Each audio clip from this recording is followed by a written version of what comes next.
Welcome to the In Season podcast, rated R for language. None of us are doctors or neurologists. The things you're about to hear are opinions of people living with epilepsy or seizures. These are firsthand experiences. Epilepsy can cause speech problems, and the medications are hard to pronounce. So please bear with me. Epilepsy can cause bad memory, so some stories will be repeated. I'm Pookie. Get ready. Does this sound like a nocturnal epilepsy? Almost a year ago, I started having these episodes where I would have sleep paralysis, and that's pretty much all I thought of it. All I thought it was until until it started happening more frequently. Now it's your normal sleep paralysis where you're stuck and you can't move, but my eyes roll back and I start feeling this tingling sensation all over my body. It's now starting to happen every night and during naps too. During the day, I've been feeling super exhausted and have to take a nap 2 to 3 hours after waking up because I'm just so tired. I'm just a bit confused, but I know people say that you're not even aware of a seizure if you're if you have nocturnal epilepsy, but I'm aware pretty much every time. But like I said before, it only happens when I'm sleeping. Is this something I should be concerned about, or is this just normal sleep paralysis? Go ahead, Em and Jeff. Let me know what this is. What does it sound like? Didn't you say you had sleep paralysis? I don't exactly know if that's sleep paralysis. I know I couldn't move. I don't have an exact definition of sleep paralysis yet. Okay, but isn't that you can't move? I mean, I that's can't how even I'm remember reading if it. I was awake, to be honest. So Yeah. I'm just telling you what I remember. I mean, I don't have any of that, so I can't say. To me, it's just a regular focal seizure, if there is such a thing. But I'm wondering if there's something else neurological that's going along with that. Em? Yeah, I didn't know that I was having them either. So I don't know. I don't get sleep paralysis. I don't know. They should go to their doctor and ask for like a sleep study, and they should get a nanny cam. Right. Perfect idea. Jocelyn? Well, I have a different question when you guys are done with this one. Go ahead. Okay, so I have experienced something my whole life that I thought was normal, and now I'm wondering if it is a seizure-like activity. And this is where I've experienced all of a sudden I get a muffled all of the sound, but it gets muffled, and then on the right side of my head I hear a buzzing. Have you guys ever heard of that? Yep. Sounds like tinnitus? No. Not not tinnitus. ringing. So It's it's definitely not a buzzing. ringing. It's Okay, so that buzzing would and fall under something else. everything, all the sound gets muffled. And I've never been to loud rock concerts. I think The last Tom was 30 to 60 saying our last visit, our last online doctor's appointment we're having. That everything at the beginning of his sounds like he's underwater. That's what it is. And then there's also like it's not ringing. It's buzzing. So I think what Tom was saying was that his aura is like includes that because I'm thinking which senses can be included, and that's what they usually characterize auras as, some kind of warning based on what yours is, whether it's your something to do with your sight or sound or smell or taste, and those five senses. Even sometimes you get like a yeah. The only reason why I'll ask my neurologist when I see him again, but I was just curious if any of you had experienced that. That's definitely something to bring up to the neurologist because that could easily be part B an aura. Yeah. I don't have auras that I know of other than what might have been an aura last week. I'm not sure, but I felt like tingling in my head. And the last time I felt that sensation was the real long cluster seizure I had. So yeah. Um, but I was just thinking, um, damn, I forgot what I was going to say. It might, like, if it is part of the seizure, that might be the focal point too, where it might be starting. Yeah. So That's Jocelyn, totally is. the thing about the buzzing sounds, is it like I get sometimes where it's like my phone's vibrating and I can hear it, but it isn't my phone. And I'm asking people, is your phone vibrating or do you hear a phone vibrating? Is it like that? A little bit. It's very subtle, and it's only ever been on the right side of my head, and it's happened my whole life. I thought that it happened to everyone, just like I thought the Alice in Wonderland happened to everyone, or the Alice in Wonderland syndrome. That's the only reason why I'm questioning it now. Yeah. That's the only reason why. I seriously thought that everyone all thought Every now and then I get the ringing, and that's usually on the right side. And Mhm, then every now and then I get that buzzing sound, and it mhm, just makes me like keep looking around. Like, is it just me? Am I hearing stuff? Is there a phone vibrating? I usually yeah. find my phones at that time. I sit them in front of me. I'm like, I'm It's not very hearing to that. me, it's very distinct. And then I got to keep going like this Yeah, because I'm not sure if it's my ears clogged or whatever the case. yeah, But yeah, like you said, you can't hear anything, and it's just really no. annoying. I Um, know, and I know it's not an electrical sound. It happens inside, outside. It's strange, but I've never talked to a doctor about it. It's just something it's okay. Well, you're not the only one. So the yeah, doctor should not be surprised to hear about it. Absolutely not, especially a neurologist. Hey, wasn't somebody in the group getting tickets to a concert? Somebody named Poopy.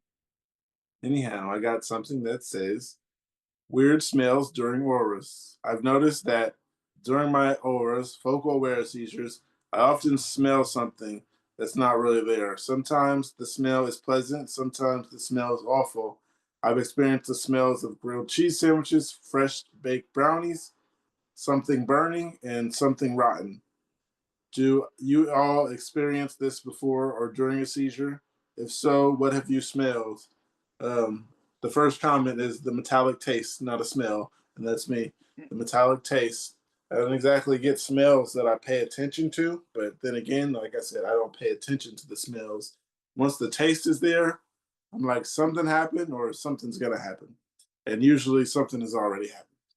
That's for me. We've all heard that people do get the smells of just those things, the burnt toast and the grilled cheese. And I know we've heard some other people say those exact same ones. This is a Yeah, post here grilled cheese was saying, the first time for me. It's the first time I heard someone say it smells like grilled cheese. I think I don't somebody even said know. or maybe that was a taste thing. They said they got that after the fact. I know I heard something about cheese on somebody knowing that's how they had a seizure. So get that taste. I wish I had a grilled cheese right now. I don't even know, but honestly, what is a You grilled and them on cheese? the same page. I couldn't imagine someone in the kitchen making a grilled cheese, and I'd be like, "Oh, grilled cheese." I don't exactly know the smell of grilled cheese sandwich, so that's somebody's good senses right there. I Oh, smell if you know grilled a hot cheese. pocket over grilled cheese, then that you got to put together Oh, a better put grocery some list.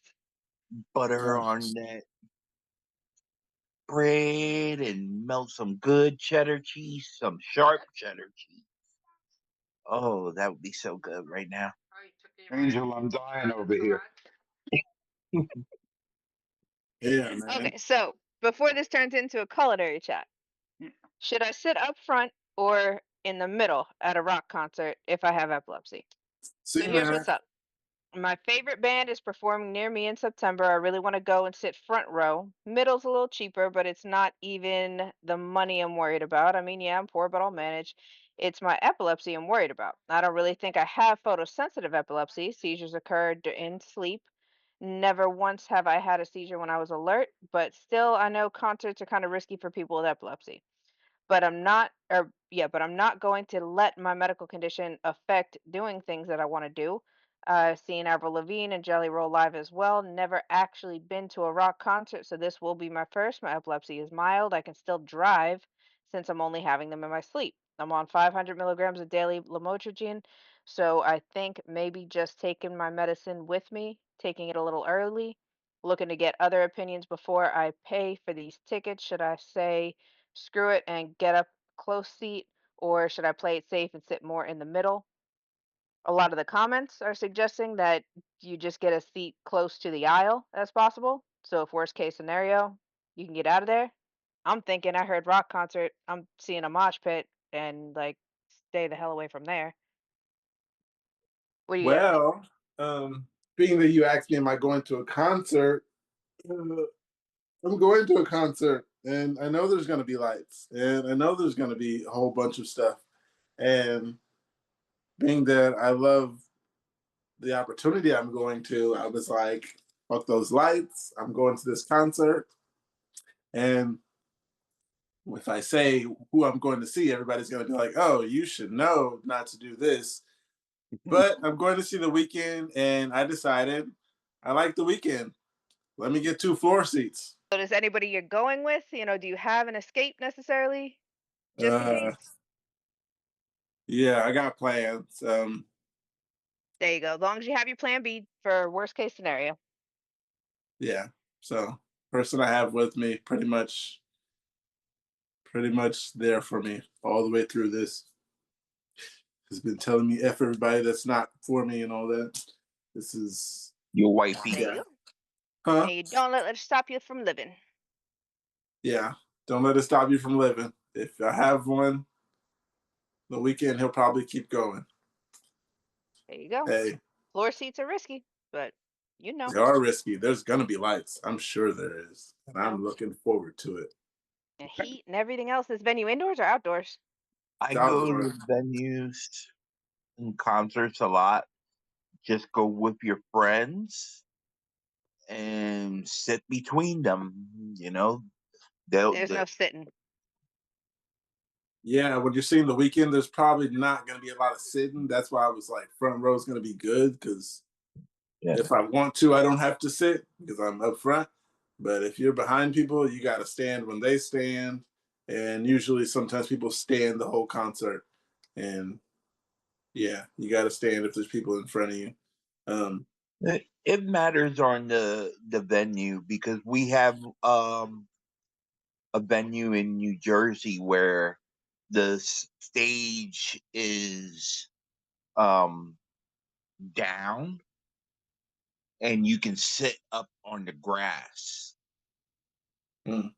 That's like this Like, one stadium I've been to where they have like yeah. the stage at the bottom, and it's called the Shoreline Amphitheater. So yeah, there's grass area up top. Stairs goes up or whatever the case. Yeah. But this concert, it's going to be at the 49ers Stadium, and it's actually outside, and that's on the field. So I've been wondering, like, how am I going to get down there to the field? Where are we entering for floor seats? That's been a thing on my mind. I've never been on the field, so that's kind of interesting. Just being on the field, I'm going to get to touch that grass. Anyhow, Know where No, you're you're entering. not. yeah. Hopefully, I don't touch the grass in another way. Yeah, to my fellow floor testers, let's figure out something else. Okay. So it says anniversary of my first seizure. Developed epilepsy in my late 20s, and they're still trying to figure out the cause. Hopefully, we'll get my EEG results back soon, as all my MRIs have come back clear. I gave up trying to think of what caused my seizures.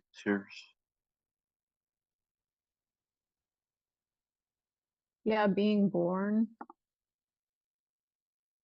I just want to live the rest of my life. I accepted it. I got seizures. I'm going on. The way to It'll go. probably be easier for them to move on once they actually get on a treatment plan. Because this just sounds like they're stuck, still thinking, why? Why is this happening to me?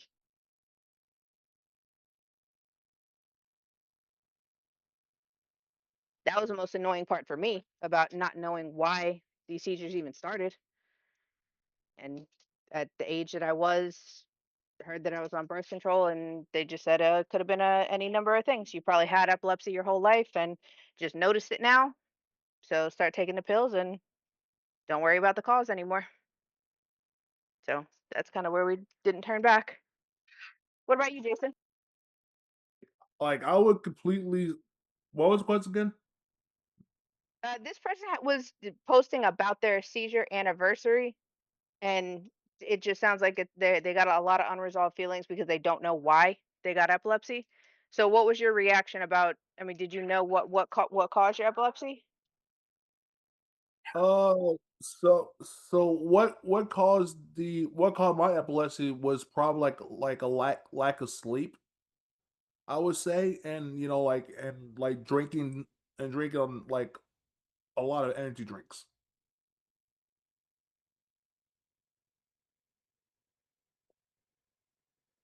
Everybody else? Did you know what caused your seizures, or did Jocelyn? You still working on getting a diagnosis, right? I have a diagnosis, but I started having, I mean, it's probably the CSF leak that brought it out, you know. I got a CSF leak last summer, um, and I think I blew a hole in the dura by coughing a lot out of after vaping weed. That could definitely Yeah. get you worked up. Yeah. So, do they call that CFS leak traumatic brain injury? Is that what that's from? The CSF leak is called spontaneous, and then but I also have a coelociph the brain's poking through a hole in my skull Oh, rib yeah, form. I looked that word up before, and it is really long. Yeah, I don't know how to pronounce it, and that's because of a birth defect. And then I was wearing a CPAP machine for 12 years on my nose because I was supposed to. And that pressure blowing up my nose just wore away the crib form, the skull even more. Oh, And yeah, just in that the sounds like same spot, just in the same spot where I busted a hole in the dura. It's yeah, just all that'll do it. coincidences. Anybody ever take on new sports or actually get to do something that you didn't expect after you got diagnosed with epilepsy? We don't have a whole lot of long-term ones here, but yeah, I don't know if I'd ever go like mountain climbing or anything, but I'll do something. How about losing interest in stuff? I don't know. I was hoping to turn the conversation the other way and something positive that somebody was proud of themselves for doing after getting diagnosed with epilepsy, but I it's a quiet audience. I did the Hollywood Tower and I did roller coasters and like I said, I do concerts. Um, last I can't remember. Well, I don't. I call them concerts, but they're more like what you call it? Um, cover bands playing at a. They Yeah, call them just the got penny pack. covers. That can still be a concert. Yeah, they call them penny pack concerts, but it's just cover bands playing stuff. But I do the last big one I went to was at the Stone Pony, which is Bruce Springsteen's Nice. place. Yeah, and that was a good old time with the beach right across Sounds the like fun. street, basically. Nobody else stops swimming, right? You guys still go to a pool, beach every now and then? Who are No, you I talking still to? swim. I still swim. I don't touch the water. No, Pookie, I'm gonna teach you how to swim. I put my feet in, and then I was just like, I'm not even interested in putting my feet in because I can't get in. So I was just like, let me just take my feet. I'm just sitting here because other people are sitting here. We'll get you a hairnet and you're I good to touched the go. water like a few times. I just swim. Like I mean, like just for exercise. That's probably it. Other than that, like I just touched the water a little bit. I'm sorry. I'm laughing at him. You saw that, huh? Yeah. So, Em, talk about that. You're skydiving? Yeah, I do skydiving. I walk up to the edge of a lot of cliffs. I drive with my eyes closed. So, yeah, I do none of those. I want to skydive. Yeah. You sure you're not just too high right now? Talking some crazy shit. You cannot be driving with your eyes closed. Fucking so great. Sounds like fun. I drive with my mouth open.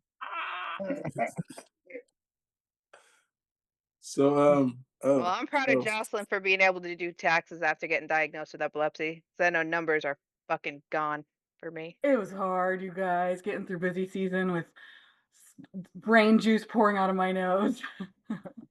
oh yeah, I understand where you're coming from. That sounds like it would totally suck. But we have a new person. Liz, how you doing, Liz? Doing good. How are you guys? Oh no, I was saying Liz. Wait. Okay, Liz, I can see you now. Didn't see you at first. How you doing?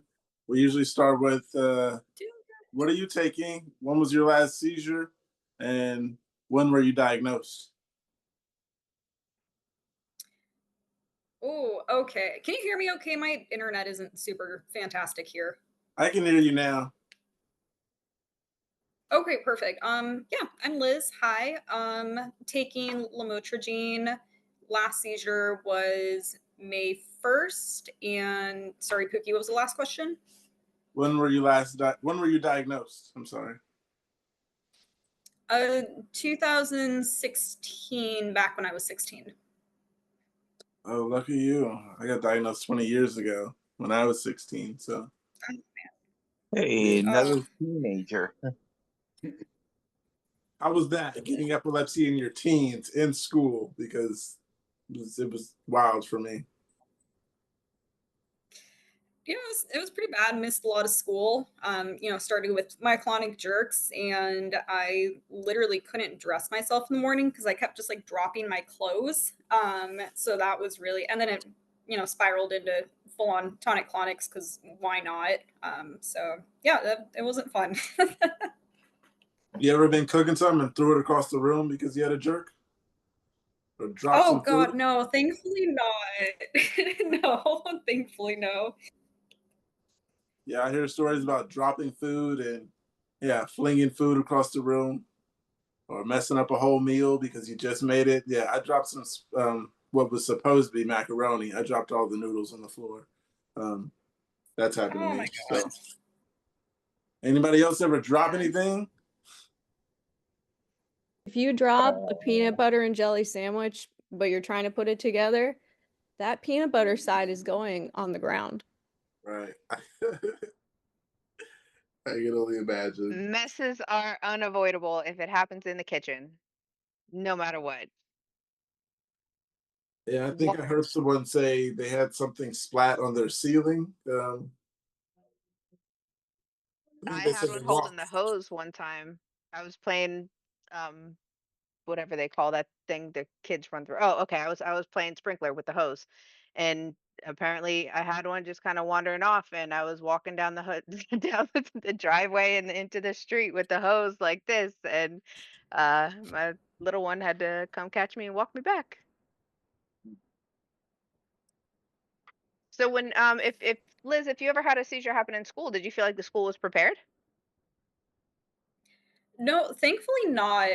All of mine were like first thing in the morning, within like 30 minutes of waking up. So I very, very thankful never had one in public. That was always like my worst fear, because there are, especially kids, like some people just suck. And worst case scenario, someone like records you and like puts it online, and not in an educational sense, but in a, hey, we're gonna like totally flag this. But yeah, and I went to like a really kind of like rural middle of nowhere high school, so I really don't think they would have been very well set up for someone having a neurological episode like that. So very, very thankful I never had to deal with that.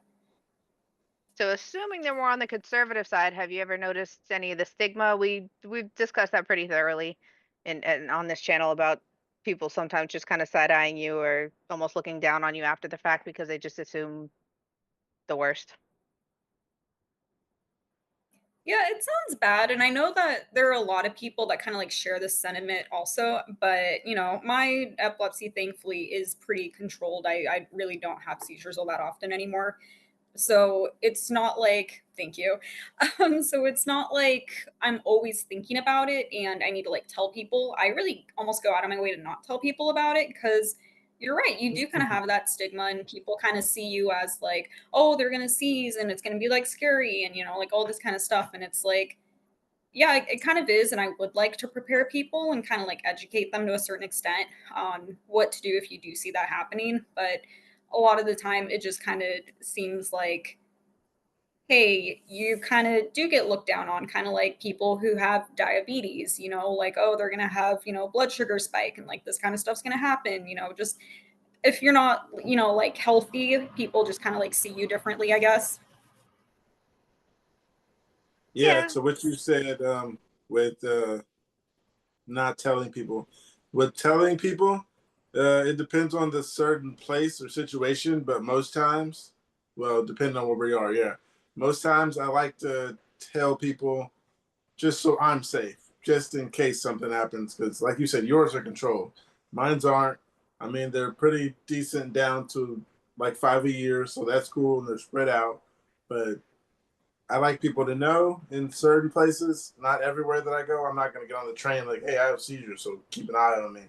I think about it, but yeah, I don't tell everybody, but I tell people just to make sure I'm safe in certain places, make sure that people know in situations where I feel like, oh, I can hurt myself if no one notices or know what I'm doing right here. Um, there was something else, but I forgot. So I was going to ask you, how's your memory?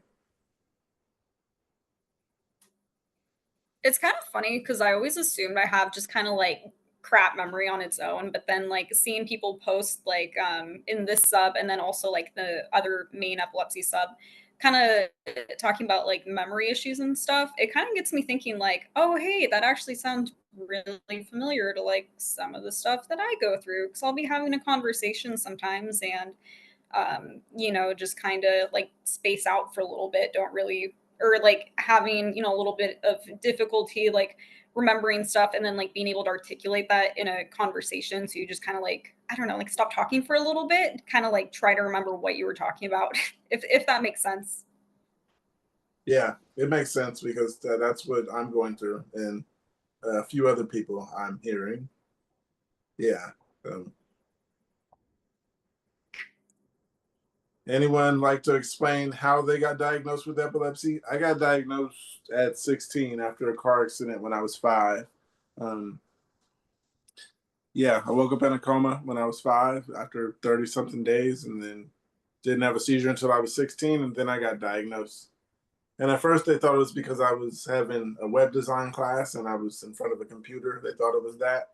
They didn't even test me for that. They just like, oh, you have epilepsy and send me home. And what I do remember is the thing where you said about being 16 and you weren't worried about so on and so forth. But then um, Kate said about like being at school during those days. I don't know if you had any during class or whatever, and the side eyeing thing she was talking about. It was like the person that I was next to when I had it. Most recently, I got in touch with him and he told me a little bit about it. And he was just like, when you had it, you were just kind of tucked up under a desk and kind of tangled in between the chairs and stuff. And he was like, last time I seen that, he was like, I just sat there and cried next to you. And I was like, wow, this has been 20 years. I haven't heard anybody say anything like that. But the side eyeing thing, I always felt like people that I'm around was like, okay, say like I had a seizure and then people are in that class, I would always pass them during like lunch breaks or other breaks or whatever.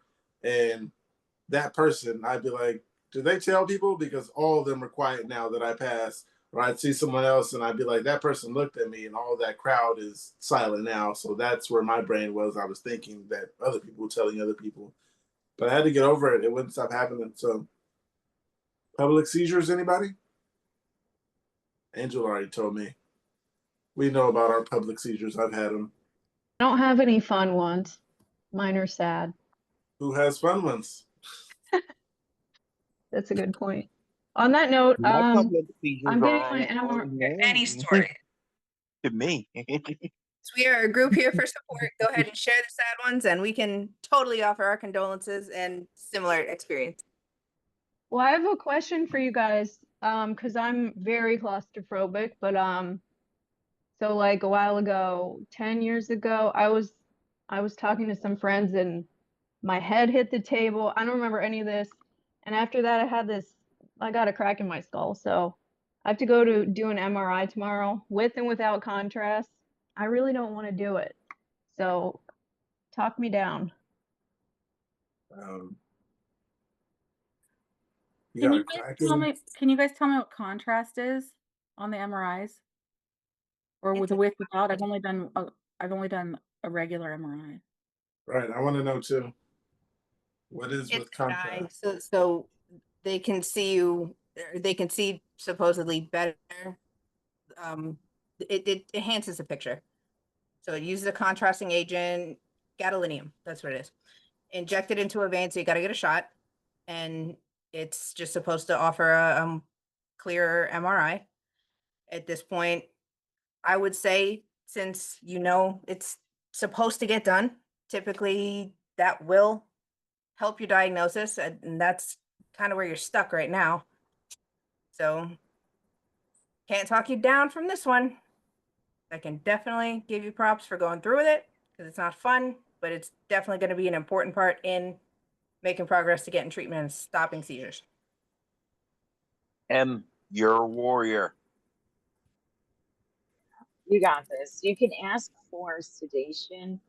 I had to have, I had or MRI done, and I was actually seizing, so they had to give me sedation. So it was like, yeah, that was pure hell.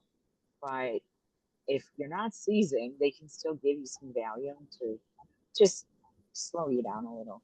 And what they'll do is they'll start the IV, and they'll do it without the contrast first. And then they'll inject the contrast and put you back in the MRI and do it again. So I would highly recommend that whatever you have that will help you relax, that you do that. But like Kate said, it's so essential. It's kind of like me saying, I don't want to do another EEG. I don't want to do another LTN.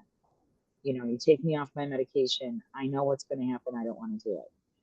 But if I have to do it to progress in my treatment and control my seizures better, okay, fine, I'll do it. But you got to give me a good reason. And when you have a good reason, you just kind of have to. I go into like auto mode, autopilot. I just kind of go there, get it done, get home, and do something else. I've never had a problem with the contrast. I've usually asked because it does take a while. It's over an hour. So if you're claustrophobic, you're going to want something to help you relax, for sure. Yeah, they give you can watch a movie sometime, or you can ask for headphones to listen to music. If that helps you go to sleep faster, you can just go to sleep. Yep. Yeah. I got something here. It says, oh yeah, Ativan is nice. I always tell them to give me that when I have a headache and I'm on the way in the ambulance. Anyhow, drugs. It says running or rucking. Hello, everybody. I was diagnosed with epilepsy a few weeks ago. You may have seen my first post. I was on Keppra at first, and now switched to lacosamide with much better results. So my first question for today is, am I okay to start running again? I am mostly a lifter at heart, and I have been doing that successful since the diagnosis with no issues, but I would like to get back into cardio, preferably outside to get some sunlight. Is it okay? Is it so good? It's so good for my mental health. I am feeling both cautious because the two seizures that I have were both on days where I lifted in the morning and had a moderately intense hike or ruck at night. Granted, I wasn't exactly proactive about water on those days, but I just feel like a little nervous to do multiple sessions of exercise in a day. What do y'all think? I would definitely be asking my neurologist about this soon, but I don't have any official neurology meeting with him until September. I don't do much running. I like peaceful times in the house. So anybody else can answer that? Anybody work out or run often who would suggest don't run or keep running or however the case you think? I would say if you're going to run, definitely like our phones or, Apple Watches and stuff, they have GPS trackers, you tell your family or whoever your support group is where you're going to run and you do your run, you know. Don't let it stress you out. The more you're stressed out, the more you're likely to have a seizure. So I would say definitely do it. Go ahead, Liz. Yeah, I think that for that person, I would probably recommend just going back and exercise like really gradual, because that's kind of how I've been. I used to be like long distance runner, absolute favorite thing in the world, but I've kind of dialed it back to like 2-3 mile runs just because you don't want to like really overwork yourself. And if working out, is a trigger for some people, I know that strenuous activity is for some people, then just kind of like I don't know, babying yourself a little bit would be like my go-to so you don't like freak yourself out. And then like Angel was saying, you have like GPS trackers and stuff on your phone, and a lot of phones and watches have like emergency fall detections implemented with them too. So like if you drop your phone or for long periods of time, something like that, it could notify someone. So I don't know. There's a safe way to do a lot of stuff that you do like, and you shouldn't have to put your hobbies on the back burner just because you got cursed and you have this really crappy disorder, but you still deserve to do things that make you happy. So Yeah, it doesn't seem like all high intensity workouts have to stop, but just planning ahead and you're gonna get used to hearing get a nanny cam on here. But this is another situation where some kind of camera would actually benefit. You might actually be able to have mhm. an independent workout not being monitored by, somebody in the room if there's a camera. And obviously don't do like certain poses if you're, into yoga and things like that. Those had to stop for me. Okay, I got something else here. It says, I'd like some feedback, you guys. It says, what's the weirdest place you guys have had a seizure? I was just thinking about the strange places I've had a seizure, and I was wondering what's the most random place you guys have had a seizure. Mine was at a grocery store entrance. I didn't enter, but I had the seizure while entering. My worst seizure, the weirdest place I had a seizure, someone else's house. Bathroom, my best friend's bathroom while in the shower.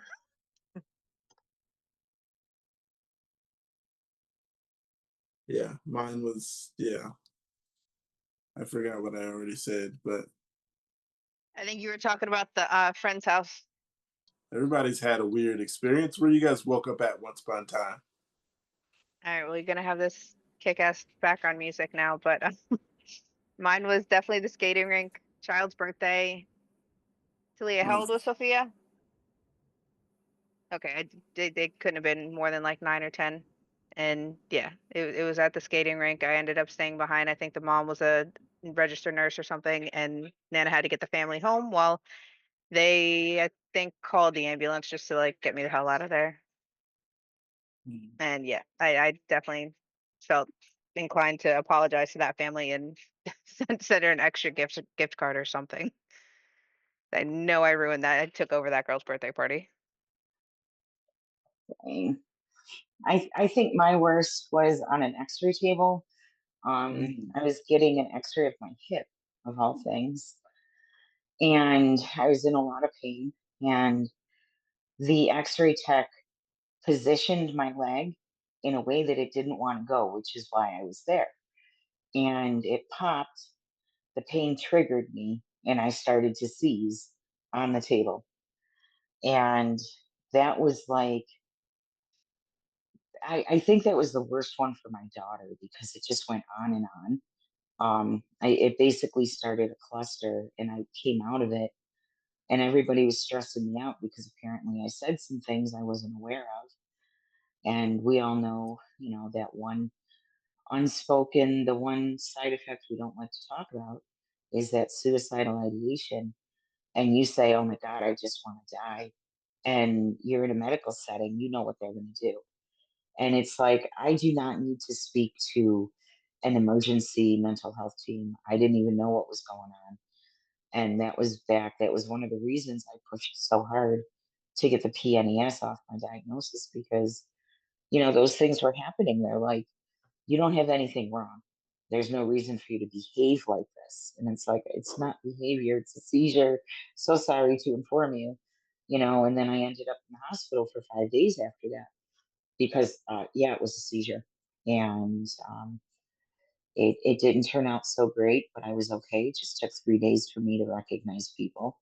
And, but, that was the weirdest one was it just it took forever. I mean, I've had some really embarrassing ones, like the ones in school, and I had one in gym class, I had one in swim, which is one of the reasons why, even as a kid, before I had an official clinical diagnosis, I didn't want to be in a pool because, it's you go face down. I don't care. And when you're seizing, you're sucking in air before you exhale. And when your face is in water, that's water you're sucking in. So yeah, no, that was one of the toughest. Somebody literally pulled me out of the water by my hair. She thought I was going to hate her for the rest of high school, and I didn't. So I'm like, no, are you kidding me? How can I be mad at you? But I do wonder, let's face it, what would be different if I was getting treated, when I was a kid? But yeah, oh my God, Kate, incontinency in public. Oh my God, right? Yeah, no, let's not go there. Uh-uh. Yeah, I've peed on myself in the worst places. Yeah, just got used to it. This now when I wake up, I check my pants first, and then I'm like, oh, at least I got past that part. No, I was bragging to you guys how that had stopped. And over the weekend, when everybody had, or several of us had more clusters and surprise ones, I mean, it's summer. I can't go without drinking a gallon a day now. So maybe it was just like the worst time, but it was a longer than usual focal. Incontinence used to not happen unless it was a tonic-clonic, but hello, had to do an extra load of laundry. Liz, So things come back. Some side effects or seizure effects, whatever you call them, go away and then they come back years later. right. I thought I seen Liz with something to say earlier about I forgot what question I asked, but you have anything? Oh, it might have been related to like the weirdest place you've had a seizure. Yeah, This that's also it. kind of ties into like something funny that came out of a seizure. I got a horse blanket one time after having a seizure, which was actually kind of cool because horse blankets are expensive and they're nice. I was out on a run. It's early, some October morning. I was still a teenager and I seized and fell right on my face. I'm not even kidding. I literally broke my chin. I didn't even know you could do that. But it was like mangled face. And it was before COVID where it was like socially acceptable in the US to like wear a mask and stuff. So I had to go to work with like literally a busted lower half of my face. But it was in a neighborhood. And so being, kind of a country rural town, people saw me fall outside and they came out and it's chilly and they threw blankets on me and a lady gave me a horse blanket and it was the cutest thing and I still have that blanket and like I put it on my dog and he loves it and it's I don't know the only positive thing to ever come out of seizures was this really nice horse blanket. That was actually something on the list. What was I forgot already? That's beautiful. Anything positive. If you can find anything positive out of any epileptic experience, that's definitely the ones that we like to pass around the most. And Oh yeah, horse and the blankets, question no was, joke. yeah, I don't know what a horse blanket is, but the English question and was, what is the anything best? associated with like English style writing is wicked expensive. Hmm. I'm sure it has to do with like Yeah, and it's the one that has like what it's made of. yeah, it has on it. Like that's spending stuff, Yeah. and it was big too. It's like going around a full quarter It could horse. cover a Like horse. it was snaps. Yeah, no, and it was blue and it was fuzzy on one side. It was Yes. precious. Oh, your dog must love that so much. What kind of dog you have? Oh, he's a little black lab. My heart, he turns 10 next month, and I'm just like not mentally prepared for that. He's still a baby in my heart. Oh, Nice. we've heard from a lot of other visitors too that their dogs, whether trained for service work or not, pick up on their seizures. Has your lab done been able to alert you in any way?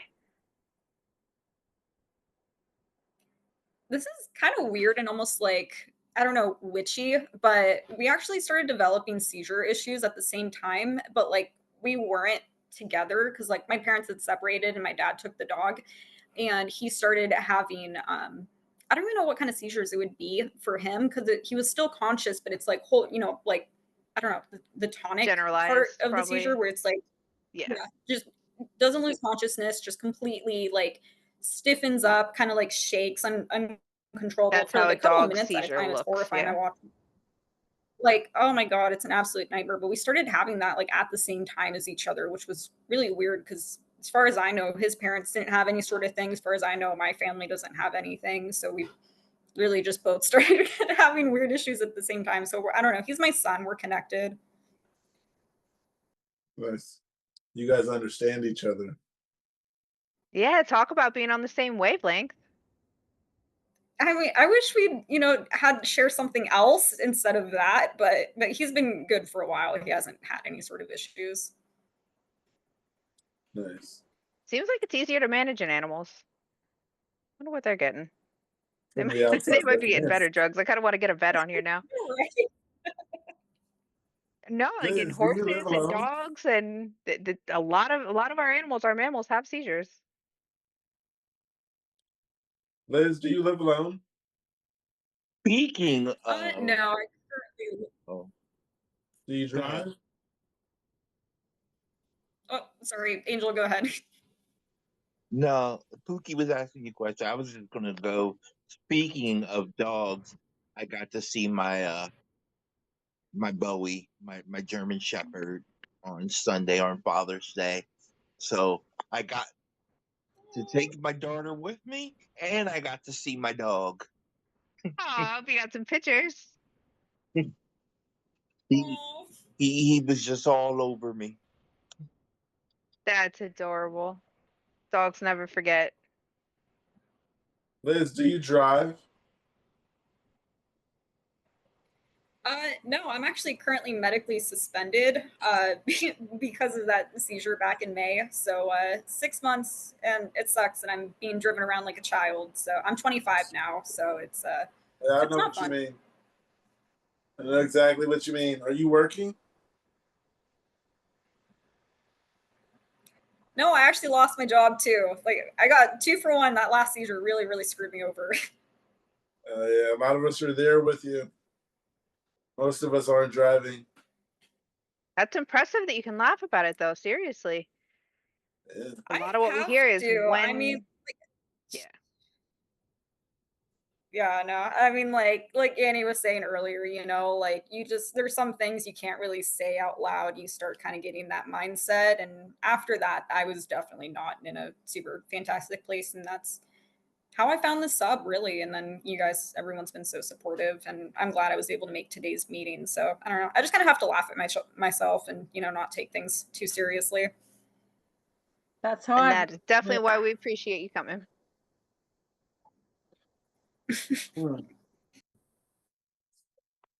I'm looking at one of these websites You can coming laugh at from me too.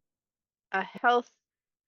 This is from a provider's website, and it's just the kind of frequently asked questions thing. It's 20 different facts about seizures, and this one just sounds curious. I want to know if you guys have ever heard this from a provider saying the patient bears the responsibility. Driving after a first seizure is, surprise, not usually restricted unless a cause is found that will probably lead to a recurrence. After the second or with any chemically induced seizure, you lose your license for, oh, okay, so they're saying if they run a blood test and find like coke in your system or something like that, you'll lose your license for a variable period. Healthcare providers may report non-compliant patients or other concerns to the Department of Public Safety. I'm surprised nobody else. We talked to a lot of people that still drive. Yeah. Have you guys ever had a provider actually threaten you, like, you better not drive? I don't remember what it Um, was like losing a license because it was so long ago. my provider, he did the paperwork for the DMV as soon as we figured out I have epilepsy. Yeah, he was like, you can't even go there and do it yourself because they're gonna let you know. I sent the paperwork already. Yeah, it was just off the table once I got epilepsy. And then he told me it was 2 years until I can drive. But I looked it up online. It says 6 months. But then I thought about it. My case was different at the beginning, so it could be that I was having more seizures than, I'm not gonna say the usual person because I don't know exactly what that is, the usual person. But yeah, I was having more seizures to where he was like, "You're not gonna drive. 2 years. Give me 2 years, and I'll sign the paperwork again." Didn't happen. Still isn't happening. I'm not gonna get to 2 years. I'm doubting it. I'm not gonna do any brain surgeries. So yeah. Anybody else? I was going through my seizure-free period, and I got my permit and everything, and I just had to go through the final step to get to my license, and then boom, it's how those grand mals like to come back with a vengeance. Oh, who you telling? And um I didn't even need the provider, but yeah, I just chose not to drive after that. It's like I couldn't imagine hitting anybody after that. It's like I don't know when they come. I don't got no auras or nothing. Nothing to warn me. The same provider's website put this in an interesting way, kind of referring to what we were talking about earlier with the working out. They describe it as burnout occurs when the body's energy supplies becomes depleted, the seizure activity continues, but as time passes, the muscle contractions get weaker and weaker. This is a sign that the brain and body are weakening and damage is probably occurring. Do you think this might be referring to seizures kind of over the decades, long term? Do any of your tonic-clonics feel like they're getting weaker? Like your muscles are contracting less? I get that. I feel like my seizures, my grandma's, they haven't been as bad recently, but the bad thing about mine is just wandering off lately. So mine's have graduated from having tonic-clonics and biting up my mouth to wandering off, and I'm perfectly fine. But now I'm in a position to be shot or taken to jail because I'm in someone's house. Um, Yeah. so yeah, Yeah. That burnout, Kate, sounds like what happens during a prolonged status epilepticus. Like when we have a seizure and then we recover, our body's going to recover. But when your body doesn't have that chance, yeah, your muscles literally, I felt like a puddle. I could not move. I mean, I didn't have the strength to move. I wasn't paralyzed, but I know every single time that I've woken up after what they call mental state altered, which is a coma, um, I would feel so weak and worn out. And yeah, I can see that. That's the burnout because your brain is gonna shut down, your body is gonna shut down, and unfortunately, among those muscles is the cardiac muscle. So burnout, one of the first signs of like a status burnout is your heart stops. So breathing, respiratory is one thing, but when you go into cardiac arrest in status epilepticus, that's usually indication of a burnout because your heart muscle it's not getting what it needs to continue working. But yeah, ugh, yeah, I hate status. And yeah, like the Okay. clusters, yeah. So now I can see why they didn't phrase it as clearly as that puts it. So we'll keep um, those rescue meds in a well-known spot. I got something else here. It says, "Do y'all puke after seizures?" I know feeling nauseous can be common, but it says most people don't end up actually puking. but I puke after every seizure. So far, 7. My seizures are not actually caused by drug use or anything like that. All my seizures were when I was sober. Anyone else experience that, or am I crazy? I vomit during them sometimes as well as getting foam at the mouth. Um, I don't vomit. Anybody else get vomit? No, I think it's this like heartburn kind of feeling. Definitely never want to eat or drink anything. Yeah, But same. Never hungry afterwards. yeah, I've Well, heard I'll one go. person say they vomit. Go ahead, Ann. Yeah, I've gone from, you know, I'll go from that, like, I can't think of it, the complex aware. I would be in like an aware focal complex where I can feel my body going rigid. And if I throw up and I'm still aware, I know I'm headed for trouble, and I've done that. But I've woken up, in some stuff that's questionable. I mean, let's face it, you know, I don't know if I throw up every time though. But yeah, I feel sick and sore, and yeah, yeah.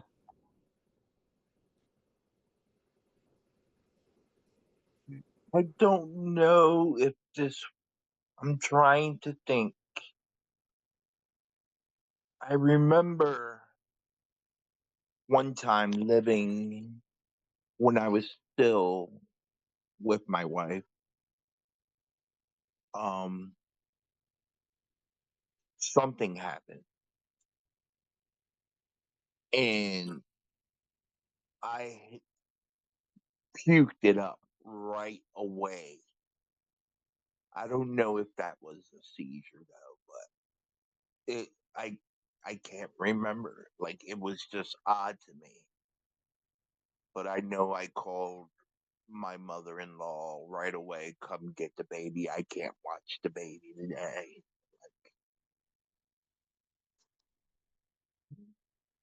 And I called my wife. I remember. I think it might have been, like, from what I've been, learning, probably was a seizure, not a tonic-clonic one. Yeah, even some of those absence seizures can drain you.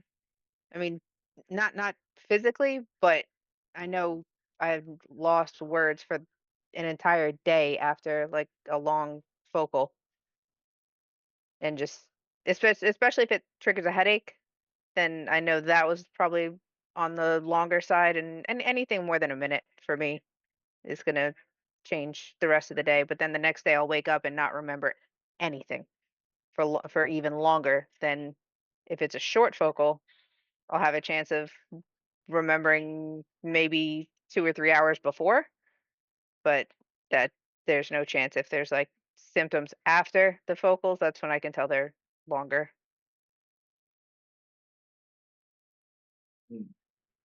Yeah, it's like it takes more out of you the longer it lasts, that kind of thing. And I was going to ask you guys, because I've had this happen a few times where, like, all of a sudden my throat will tighten and I'll start to hypersalivate and start gagging, and I'll throw up. And I've had some people tell me that was probably a seizure, but I'm like, yeah, it did feel weird, like nothing else. Do you know what I mean? Like, I had no reason to be nauseous. There was nothing going on, and just out of nowhere, I started gagging like that. So I don't know. I don't know if that was even a seizure. See you, Jocelyn. I don't See you, exactly Jocelyn. I don't exactly get that, like the vomiting out of nowhere. Um, but I do get the dizzy out of nowhere, and sometimes I'm thinking, is Mm, that a seizure? Because sometimes I'm not doing anything. I'm kind of sitting there chilling, and then hmm and then boom, I'm dizzy for no reason. And I'm wondering, is it the medication? What's going on? Why am I just dizzy out of nowhere for no reason? Get That's like that all another the one of those time. random medical words that they have for prodrome. It's like they're describing that as the earliest warning that a seizure may happen. And during prodrome, they say you may feel strange, feel fear or panic. It was kind of like that sleep paralysis thing you were describing. But apparently, maybe it's not sleep paralysis if they give it this prodrome word for an aura, some symptoms including the aura that, where you might get the deja vu, or if it happens while you're asleep or going to sleep. It sounds like they're describing prodrome as feeling fear or panic. You're even having good feelings, so even having that euphoria. And this is what they're saying includes like smells, sounds, taste, blurred vision, erasing thoughts. And yeah, I haven't heard prodrome in the office before, in the doctor's office. Surprised about that. We got another one here. It says take 1,000 milligrams of Depakote DR and 2,500 of Keppra. Has epilepsy changed your view of death, the afterlife? This is an open post about faiths and beliefs for people to share their own views. If you have disagreement with anyone's views, please keep them to yourself or civil with others. I don't know why you say that on the internet. I've been overly religious. I pulled from a lot of different faiths and ideologies, but never stuck to anything specific or had any solid views of the afterlife. After my first seizure event and being hospitalized for 3 weeks and not experiencing anything after, just a complete blankness, no time, no dreams, no light, no people, no ghosts, no out of body experience, nothing. It kind of it drove away all those beliefs I had been accumulating. Now I don't believe anything happens after death. It's just nothing. Everything ends, no more anything. This is life, and this is it, no more. And from that, I started having much deeper appreciation for living as well. Since I feel all this, I've got. Why would I waste it? I want to enjoy everything I can from it. The colors, sounds, tastes, lights, experiences. But what about you guys? Has epilepsy altered your view of the afterlife at all? Made you believe any more or less for any reason?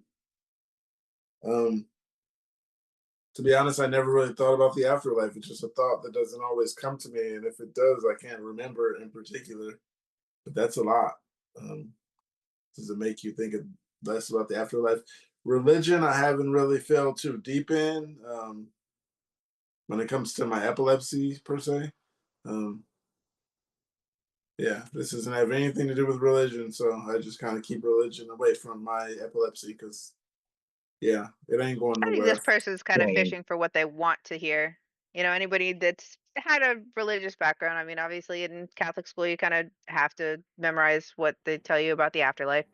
And somebody posting on a subreddit about this is probably going to want to hear both sides, where like the more religious will say this is a test on your religion, and pray about it, read the scripture, read the word, remind yourself of like that you've been created and this is just a test and you can still pray about it and overcome it. And a lot of times religion is comforting. It is a serious coping mechanism for a lot of people, and for way more than just epilepsy, but those who have always kind of lived where like they need to know the answer.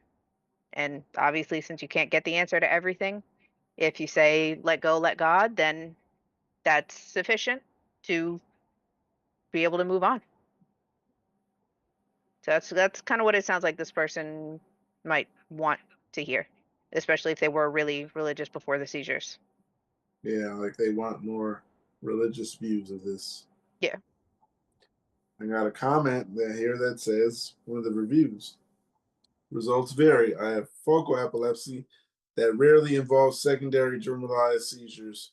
When my medication is working well and I'm confronted by fewer seizure triggers, I can go months between seizures. Other times, minor triggers like allergy medication, stomach flu, or poor sleep or hygiene will produce a seizure with minimal warning. I was on Keppra for a while, which controlled my seizures pretty well, but caused pretty severe psychological problems for me. I tried other medications and had very mixed results, including some severe allergic reactions. I've been on Briviact for a few months now with just one breakthrough seizure and limited negative side effects. I feel pretty optimistic about my current health outlook. but it took a lot of time and effort and patience and supportive family members and doctors to get there. Yeah. FYI, I was very close to becoming a SUDEP statistic after a status epilepticus event that immediately preceded my focal epilepsy diagnosis. That person didn't exactly answer the question. I mean, that I think, but About that Briviact, I don't remember if that's the dose that I was on that was extended release, but when you have the drug resistant epilepsy, that's one of the ones that tended to last a little bit longer before they had to up the dose. Did you have you guys gotten told that you have the drug resistant kind? I haven't. so far. I haven't so far, but I'm on my 12th medication. Not yet. That might be a question for your neurologist next appointment. Yeah, no, I've known since 2016, and that was one of the things that I brought up in that appointment. You know, it's like I'm not going to keep. He wants me to try Xcopri. I'm like, I'm really not interested. And I I'm would sure try it is right Briviact. now. Yeah, I would try Briviact before I tried Xcopri, but I'm not sure. I know Fycompa is a problem with bone density and SI, but I'm not sure about Briviact and Xcopri. But just like you, Angel, I've tried every single one of them, and talking about trying some more twice. I don't want to. But yeah, drug resistant. I don't know. I mean, I built up a tolerance to my lacosamide, and that's what yeah. I'm pretty sure they were trying to say. But that's why they're switching me to Xcopri, because they feel like the lacosamide is not holding back my seizures anymore. Um, and but that's a different agenda. Back to the Briviac, I had really bad, along with being on 3 other medications, 8 seizure meds on it. I had really bad side effects with it. So, like, Mhm. the brain fog was just full, Mm. and it was just like instant tranquilizer once I took it. Which one was that, Angel? That did that Briviac? Briviac, and it was slightly better to manage than Keppra. Yeah. I mean, Yeah. that might help me at nighttime. You So know, because we're Briviact having. being an anti-epileptic, was that an allergic reaction you were describing to Briviact? Me? Yeah, I wonder if they would take you off of like all the anti-epileptics if you were had an allergic No, reaction to the Briviact. no, I don't think it was. It was Oh, okay. I misheard you. it wasn't an allergic reaction. It was just pretty much I was on too many anti-epileptic drugs at the same time. Wow. And I know you probably been on more than me at the same time, but They wanted to, but that's where, it takes the lab test for them to find out the truth. Good. If yeah, I don't feel right about taking more than 3 meds, then I won't. But yeah, they Mhm. don't I all was they on don't all 4. do blood tests. I was on 4 at the same time, and like Yeah. react. Uh, here I go. I'm going down. I'm too That's when the sleepy. pharmacists come in handy because sometimes they'll catch regulations that are out there saying, if you're already on 6,000 milligrams of Keppra and they want to add the, 20 of Fycompa, but increase it, then they might see like, having 4 at the same time at this dose could be potentially harmful. So I have heard of pharmacists catching stuff like that before, Mhm. even if the doctor doesn't.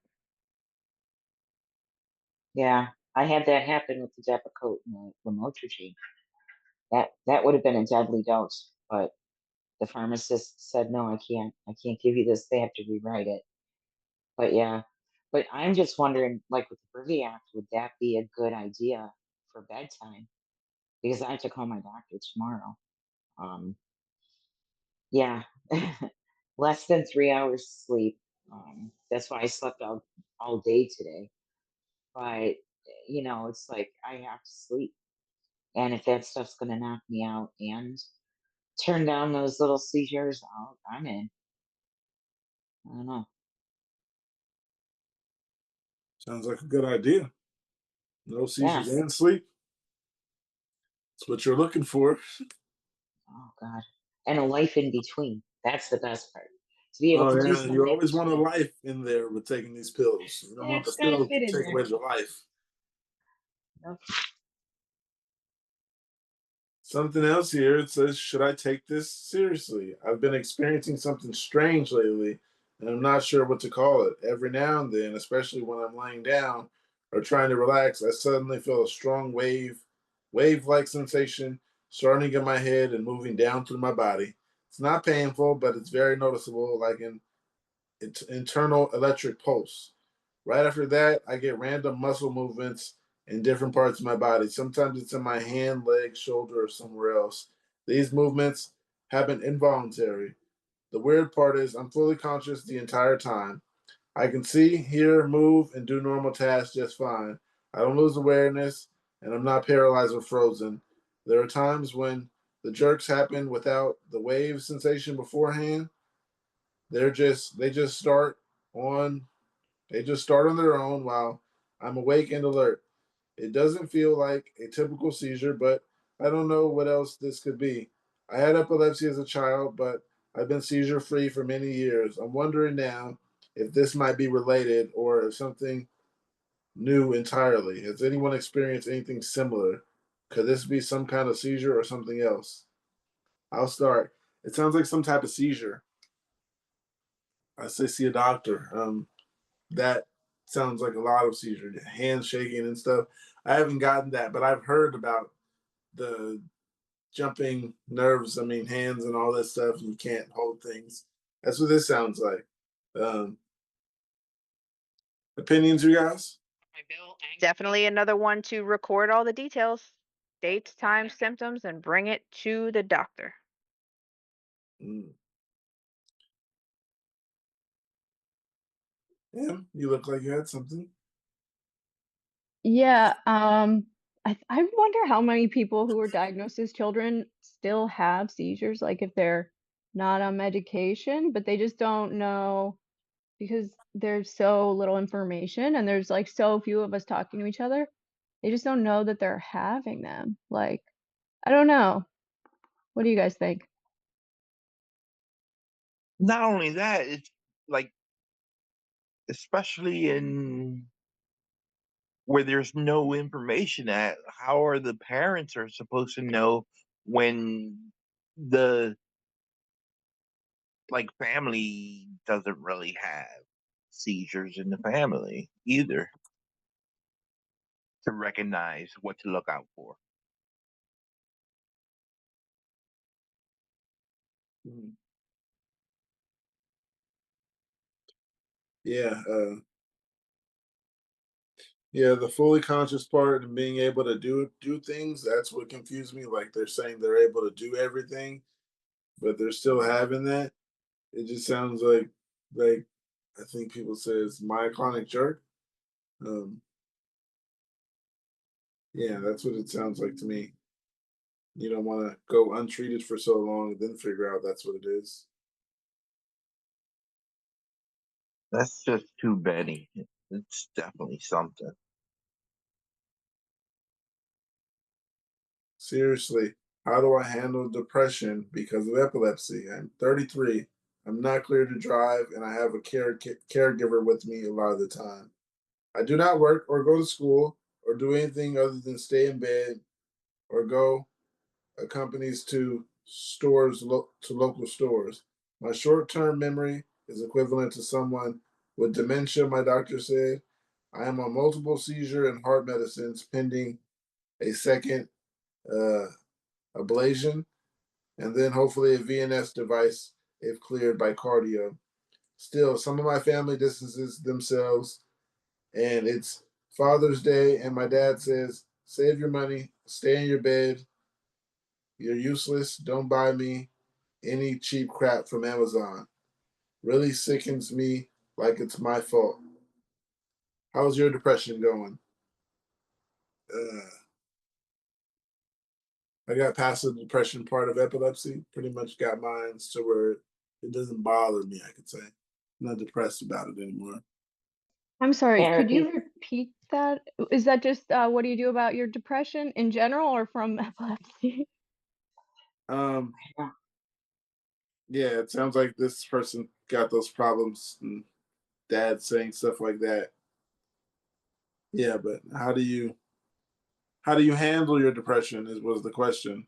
Um, like I said, I don't exactly have it from epilepsy. I don't get the depression from my epilepsy anymore. Um, I guess just but know what to look out for. Maintain contact with people who are going to look out for those symptoms and will basically have an intervention ready. I mean, I know that's kind of an extreme term to use, but obviously you need somebody around that's going to need to hear if you're going to go that far. I Mm. mean, if the depression's actually leading to suicidal ideations that need to be talked about, just having open lines of communication and a important, a good support system just seemed like really important for a lot of patients who just never expect this diagnosis. What the yeah, fuck is wrong with parents that treat their kids like that? I What's mean, wrong what with is what? this talk? with parents that treat their kids like that, or siblings that treat their kids, their brothers and sisters like that. Mm. It's it just blows me away that you would treat a child because they're sick but like that. Like just say that shit to him. Don't come over. Stay in bed. Yeah. The parent needs the intervention.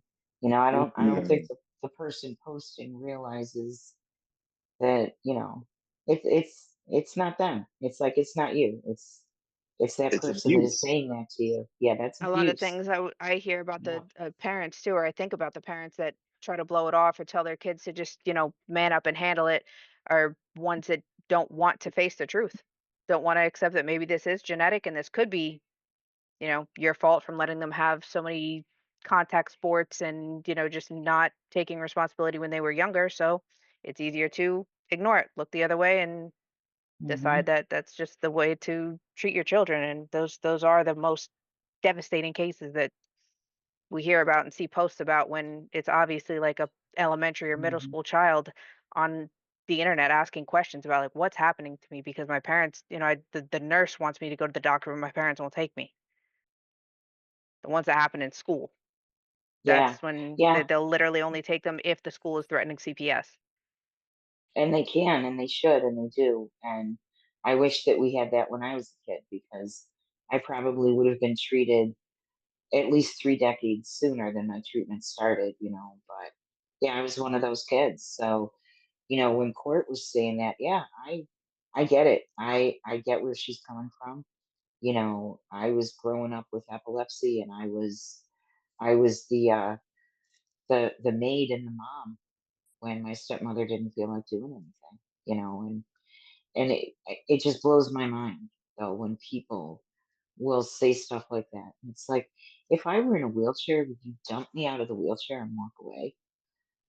This is how you're treating somebody with a disability just because you don't understand it. I just want you to know that this is how you are treating somebody with a disability. And, when I started reminding people, it's like, well, you're not disabled. Well, that's not your determination. That's not what my doctor's telling us. But, that's not up to you.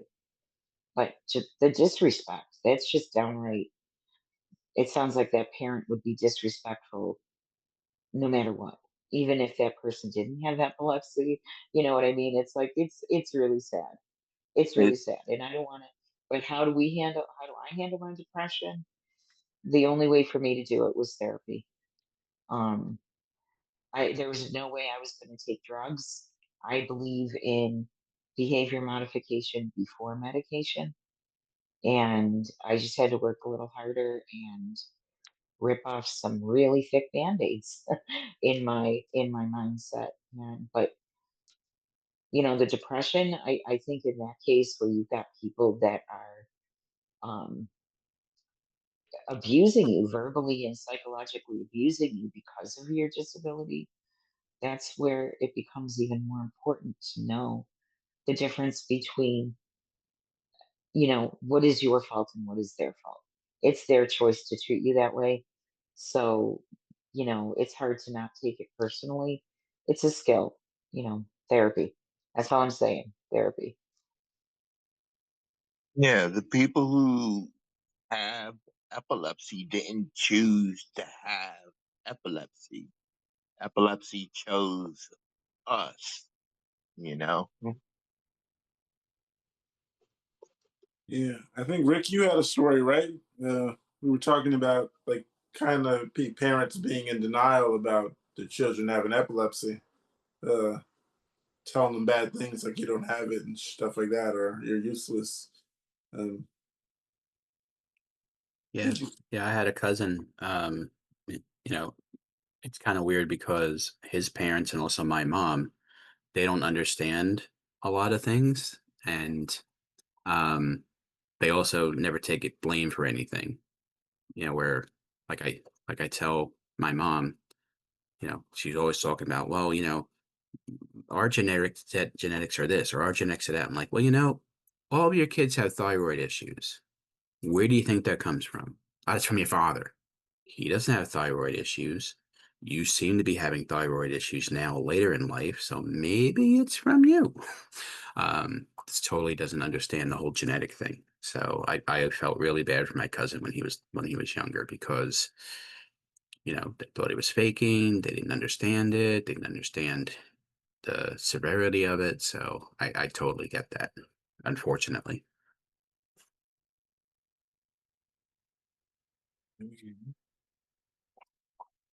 Someone said a new hell, waking up from seizures. I have always had tonic-clonic seizures and therefore been unconscious. Lately, I've been awake for what I can only assume is a seizure. They terrify me and hurt. I lose control of my body and feel this immense straining. It's so hard to describe. If you're awake during seizures, what does it feel like for you? Thank you so much in advance. I'm really going through it, scared, depressed, and I don't have great care team yet. Um, Anybody have seizures while awake or aware that your tonic clonics, not focals? Just Definitely cannot be aware during a tonic-clonic. Mm-mm. A Yeah. complex focal. Yeah. Okay, so to this, I guess that's being awake. Like they said, they can feel and all that. I have those. Well, I haven't had one in a while, but it's like when they say feel things, it's like I can feel myself gritting my teeth. I can feel myself slamming my head into things, and eventually slamming your head into things. And eventually, I think it just kind of took me out. The pain deprivation put me to sleep or whatever. But I've had those to where you're just like feeling everything and you can't stop your arm from banging against stuff and your head and stuff like that. Somebody told me that was a complex partial, but then someone else explained a complex partial and it was much different from what that is. So I need to talk to a doctor or a neurologist about that. But to this person, yeah, talk to a doctor about it. Yeah, definitely talk to a doctor about it because, like I said, and will know it, those clusters could um come in any way possible, and like I said, my first cluster felt like, I don't know if it felt, but that's what I thought, you know, because all I knew was my tonic-clonics, and I was completely eyes open and aware and everything, and it's still burned into the back of my brain to this day. I got something here that everyone can answer. I'd like some opinions other than one or two. But it says, think I had a seizure and I'm not sure what I'm supposed to do now. I'm extremely fatigued and my muscles still feel weak. Am I supposed to go to a doctor? I have an at-home sleep study here soon, but I'm not sure if that's enough or what. I woke up around 2 a.m. to what I believe was a semi-conscious version of a seizure, and it lasted to about 3:30. I seem to have lost an hour in between there because it was 3 a.m. really fast. My hesitation with seeing a doctor is that will be a waste of time and they won't be able to find anything, which I am so tired of. And it seems like the specialist thinks I have narcolepsy. Anyone think this person should go to the doctor? Why and how? Come on, guys. Well, if they're already doing a sleep study, something might show up on that. A lot of people find their epilepsy during a sleep study. That's not unusual, but God, I hate this because it's like one side of me says, I really hope you don't have epilepsy. I want you to have something else. But at the same time, if you have epilepsy, I want you to get treatment as soon as possible. So this is where I say I could never. I look at myself now, I wouldn't have made it in the medical industry right now because having to make decisions like that, it takes a lot of context, from that patient. But I mean, if this is something, I always say to people like that, start a journal. It's going to be a while before you see a specialist. Having that journal is going to be the best tool that you can take and create for yourself. Um, and we all know, like, I don't know too many people who, some of the lucky ones, they have a seizure and they get diagnosed within 48 hours. There are a few people like that, but very rarely do we get diagnosed right away. And I think that's the hardest part, telling people who are like, did I have a seizure? Should I get to a doctor? What do I tell them?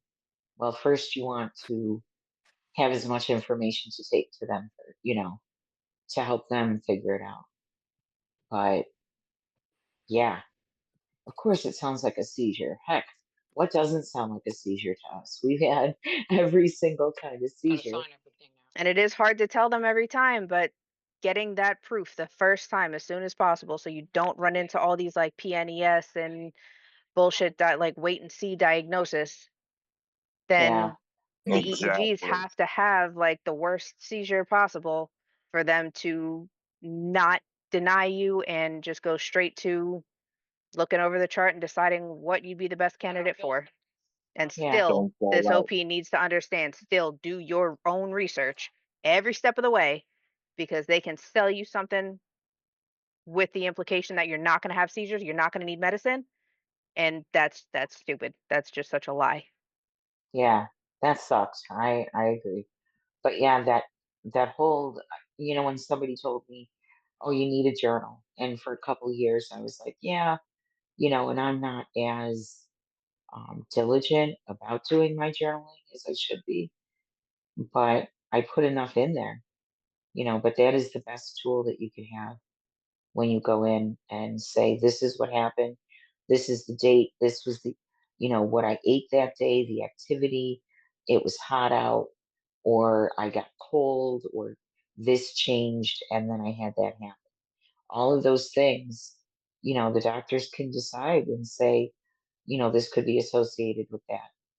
But I don't completely understand. Oh, there goes another one. I wasn't. I don't completely understand the difference between narcolepsy and other things.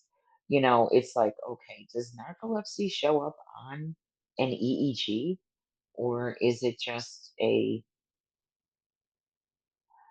yeah, I don't know. Is that a psychogenic syndrome, or is it neurological? You know? I'm seeing narcolepsy as identifiable on an EEG through certain patterns of brainwave activities, especially during sleep. Okay. Yeah.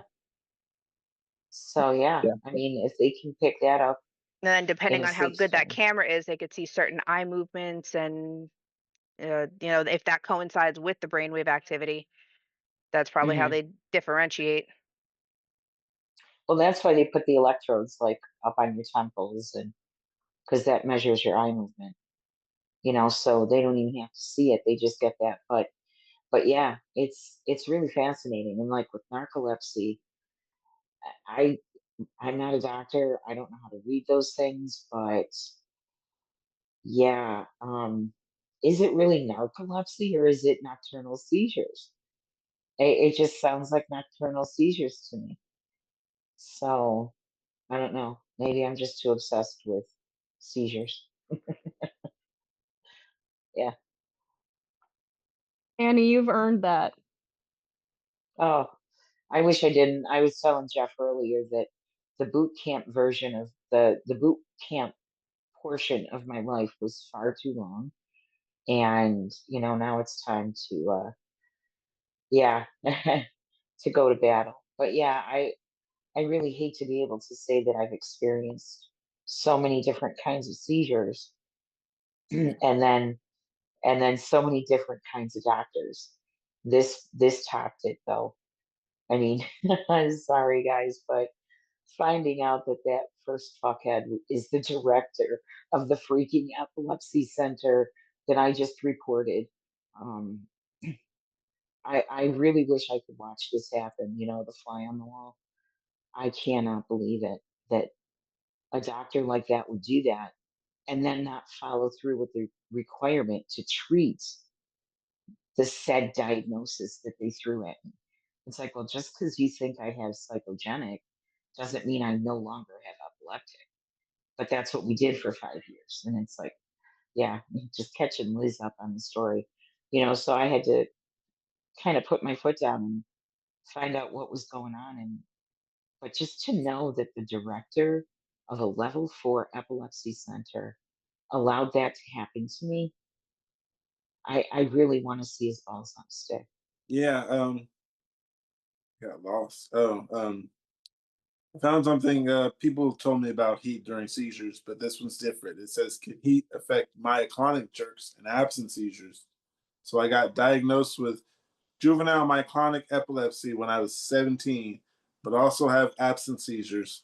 I find that as it's getting warmer, I feel like I'm having more myoclonic jerks. However, with both the jerks and the lamotrigine and Keppra I'm on, heavily messing with my memory, I don't feel confident enough to say if the heat has affected them in almost 2 years since my diagnosis.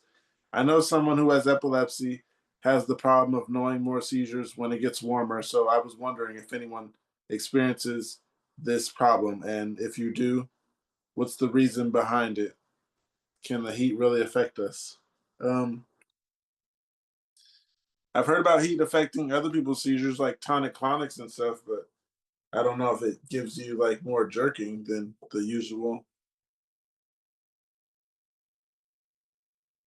Uh, when I was in the south of France, I was having a lot of them.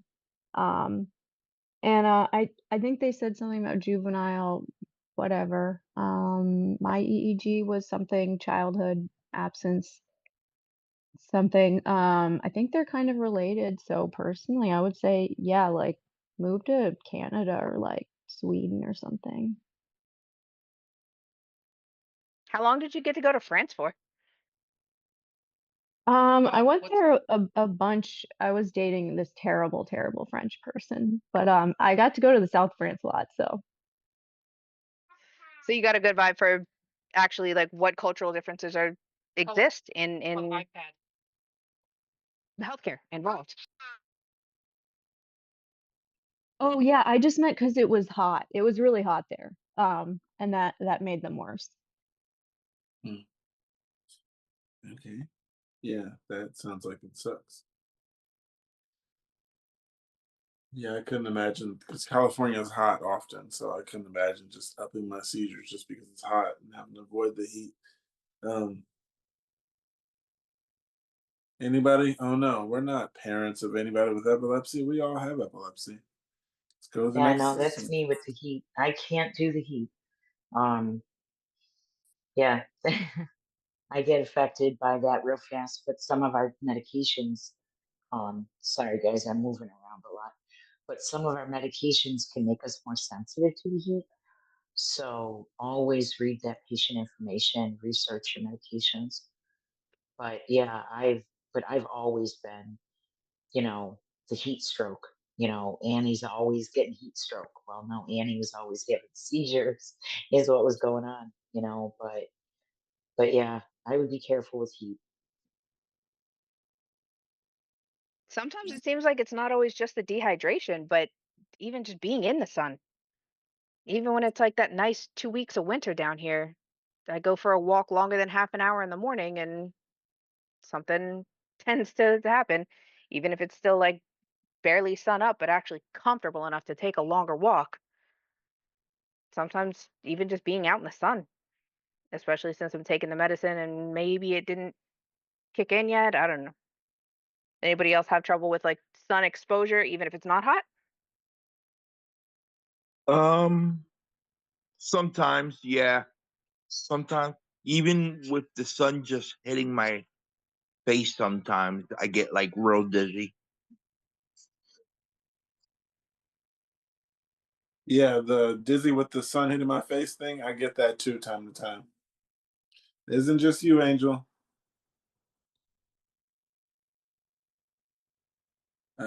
So, oh man, that sucks. I got one here. It says, 16 years old, sister died of SUDEP. Was it painful? TW SUDEP. She passed last year in January. I'm 22. I work in healthcare, so I can deal with the truth. She woke up at 7 a.m. in the morning, replied to a friend's message, and then fell back asleep. My dad, 43, found her when he came home from lunch around 12:30, face down, laying in the gap between the bed and the wall, with the sheets tangled around her. Also, my mom is quite holistic, and her sister's medication affected her mental health, and she felt it made her depressed. So when she passed, she was not on any medications.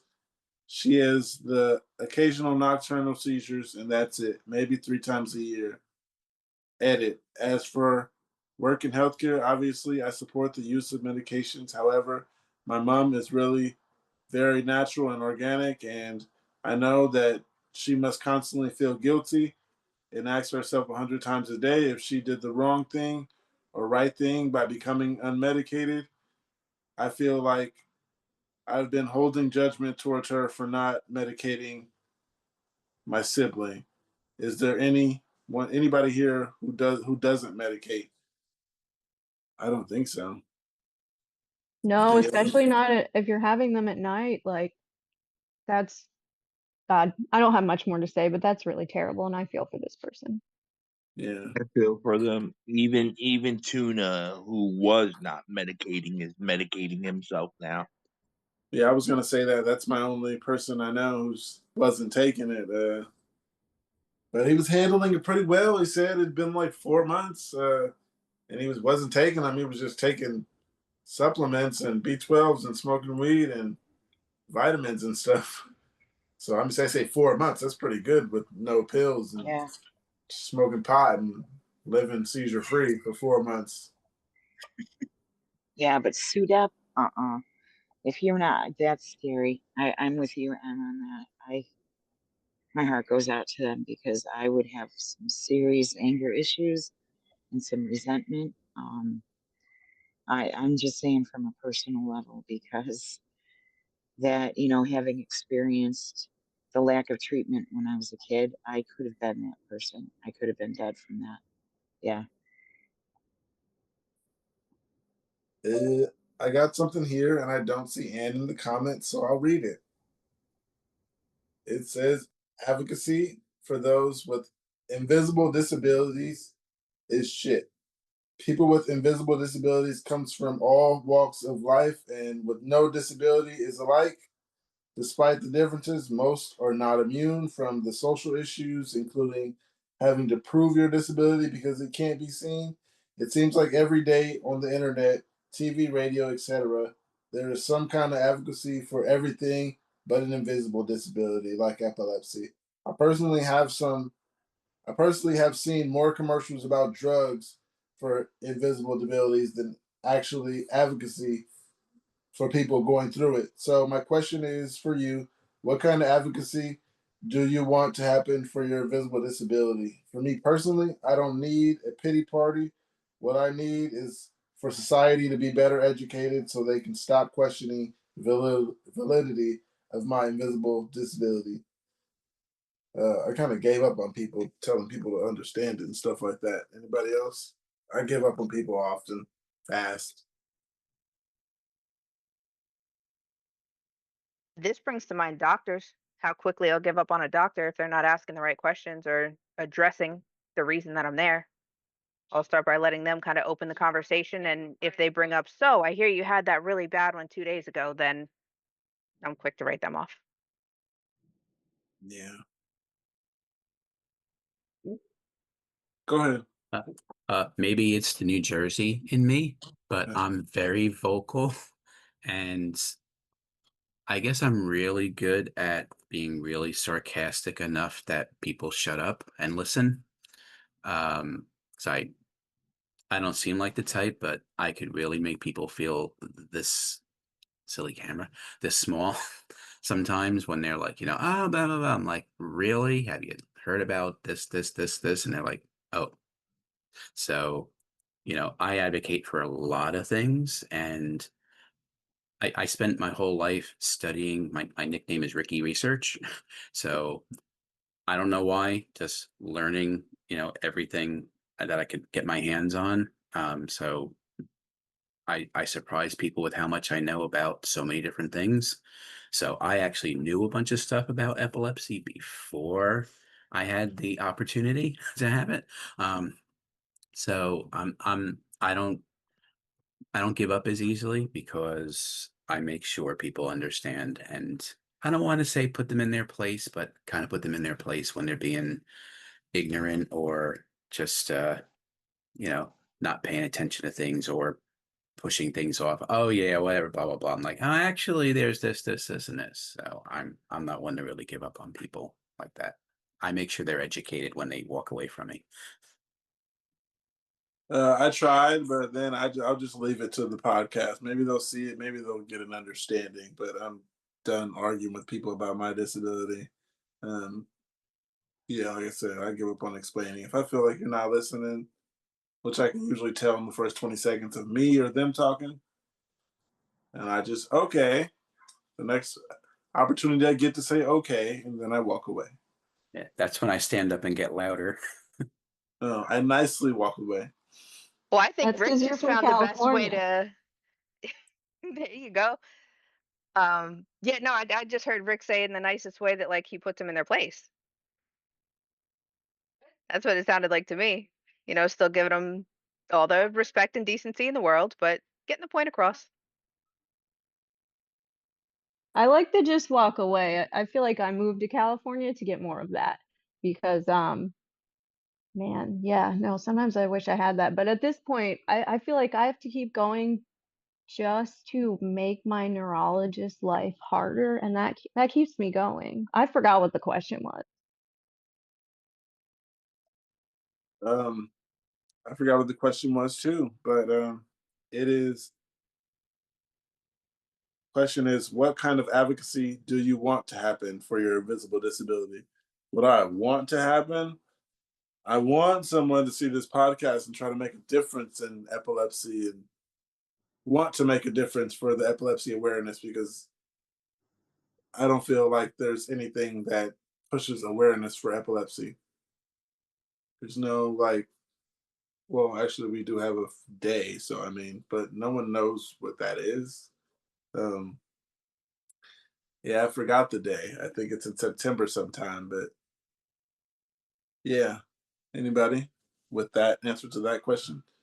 And Anne's my advocate, so yeah. He's invisible right now, though. I think it's Yeah, and awareness then all day, every day.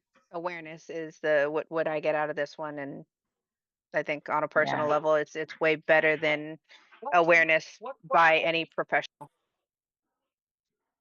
and society. I mean, too many people are too afraid to know the truth about epilepsy. It's like, I've heard so many people say, "Well, I don't even want to know." And it's like, well, okay, you've made up your mind there, then don't tell me that I'm wrong if you don't want to know. You know what I mean? It's Right. like if you're already sorry, I'm moving around because I got to go to bed soon. But people have already made up their mind. If that's what they say, well, this is what I know about epilepsy, and what you are saying is wrong. That's what needs to change. But I don't know. That's kind of on a personal level, but overall, on a bigger, social level, I know that we need to be seen. You look at everybody, dementia, Alzheimer's, MS, they all have their commercials. Do you see commercials for anticonvulsants? Ask your Nope. doctor about Vimpat. No. Why don't we even see those? Anticonvulsants are among the most expensive pharmaceuticals next to anti-cancer drugs. So why aren't the pharmaceutical companies creating commercials for us? That's one thing I ask, and the first aid. Why don't we do more first aid for seizures? And do they even teach first aid anymore in schools? Do people know? But yeah, that whole invisible disability, MS is an invisible disability, and so is irritable bowel disease. So, but they're getting all of the attention. We don't even have a pharmaceutical commercial, just Right. saying, just saying. So I got something here. Actually, Liz and Mary have their hands up. Oh, that's what I was gonna say. Hey, Mary, I seen somebody named Techno. I was trying to introduce him before he left, but go ahead, Mary and Liz. We'll start with Liz, and then I want to talk to Mary after that, since you've been here, Liz.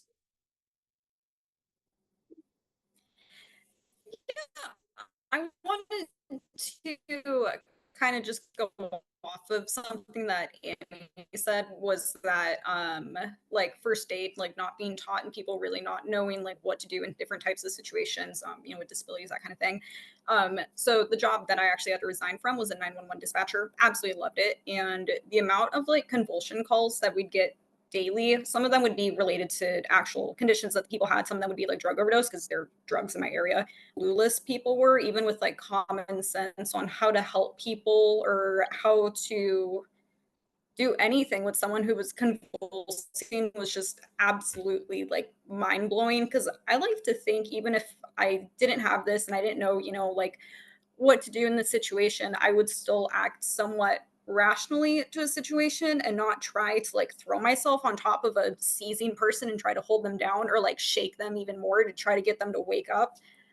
So I'm totally with, like, if we could have any sort of even general education at any point would be super great, because oh my god, so many people made situations like 100 times worse because they had no clue what to do in that kind of situation. It was insane. I just wanted to share that. Hi there, can you hear me? Yeah. We usually start with what medication are you taking? When was your last seizure, and when were you diagnosed? Hi there, very good evening. My name's Mary. I am about to be newly diagnosed, and I think I had a seizure earlier today. And what it is I don't think I have known I've had epilepsy. I think I've had it all my life, but it is, I believe, the focal type. But I just got out of a meeting with my neurologist today, and I've got all this scarring on my mesial temporal lobe, my hippocampus. Both of them are just burned out, and this is like a total head screw, because I I thought that I was just fucked up. I thought that there was like something like a character defect. And now I'm realizing that like I don't have like convulsions, but man, I have like just sudden suicidal depressive episodes, music playing in my head, metallic taste in my mouth, horrible fatigue. And I think I have these, now that I'm paying attention to it, like at least 5 to 10 times a week. And this is just a total head screw. Like I'm 53. I mean, I didn't even know. And so it's just kind of good to be here. And I'm just kind of getting over this being head screwed. I've got also autism, if that wasn't bad enough. And what led me to like have the neurologist look at this, and I'm going to be getting an EEG later this week, is I didn't even know this. I've got cerebral palsy. I've got lesions in my motor area, and those apparently are causing the seizures from those, because it's all this scar tissue is causing my total temporal lobes to be burned out. And I didn't even know this shit. And it's just blowing my mind. Anyway, anything that anybody can offer, you guys are more expert at it than I am. I would appreciate it. Thank you. That's adorable. None of us are experts, I promise you, but it is beautiful to hear that anybody is ever learning something, because that is definitely what keeps me coming back, is hearing everybody that's had these similar experiences but knows a little bit more. And I'm thinking, I wish I had known that at one point in time. What's up, Em? Mary, I heard a lot of swearing in there. Do we have another East Coaster? Everyone's pretty much East Coast except me and you. No, actually, I'm from Texas, but I'm living in South America because I can't take it anymore in North America. Oh, nice. I wish I could say the same. Can't So you say know it cuss in- words in different languages now. Sí, yeah, saca la puta. Gotcha. YouTube won't say anything for cuss words. So you're all right. Rick? Great accent. Right? So welcome, Mary. So I have scar tissue in my right front temporal lobe area, which causes my epilepsy. So I feel like we're kindred spirits here. Well, what is your experience? Because I've apparently gone all of my life having this, but being autistic, I've had such a hard life. I didn't know what was real and what's not, because I've got so many weird things that I've had to live with throughout my life. So what is your experience? Tell me. So I'm a little bit unique, where I had ear infections most of my life that ate away at bone, and I have a hard time keeping this to a short version. So I had a cerebral spinal fluid leak that got worse and worse as the holes in the bone got worse. And I had deviated septum surgery while I had an ear infection, which introduced bacteria into my brain, which caused an abscess. And then the surgery to get rid of the abscess created scar tissue. I did have two seizures before the surgery, and I have epilepsy after the surgery. And they said the scar tissue is part of that, why it's now temporal lobe epilepsy. Oh, So okay. I have more recent. Do you have grand mal seizures, or are they just focal, or what's your experience with your seizures, and how often do you have them? I'll say both. Grand mal, I had two of them while I had the brain abscess, and I had one earlier this year.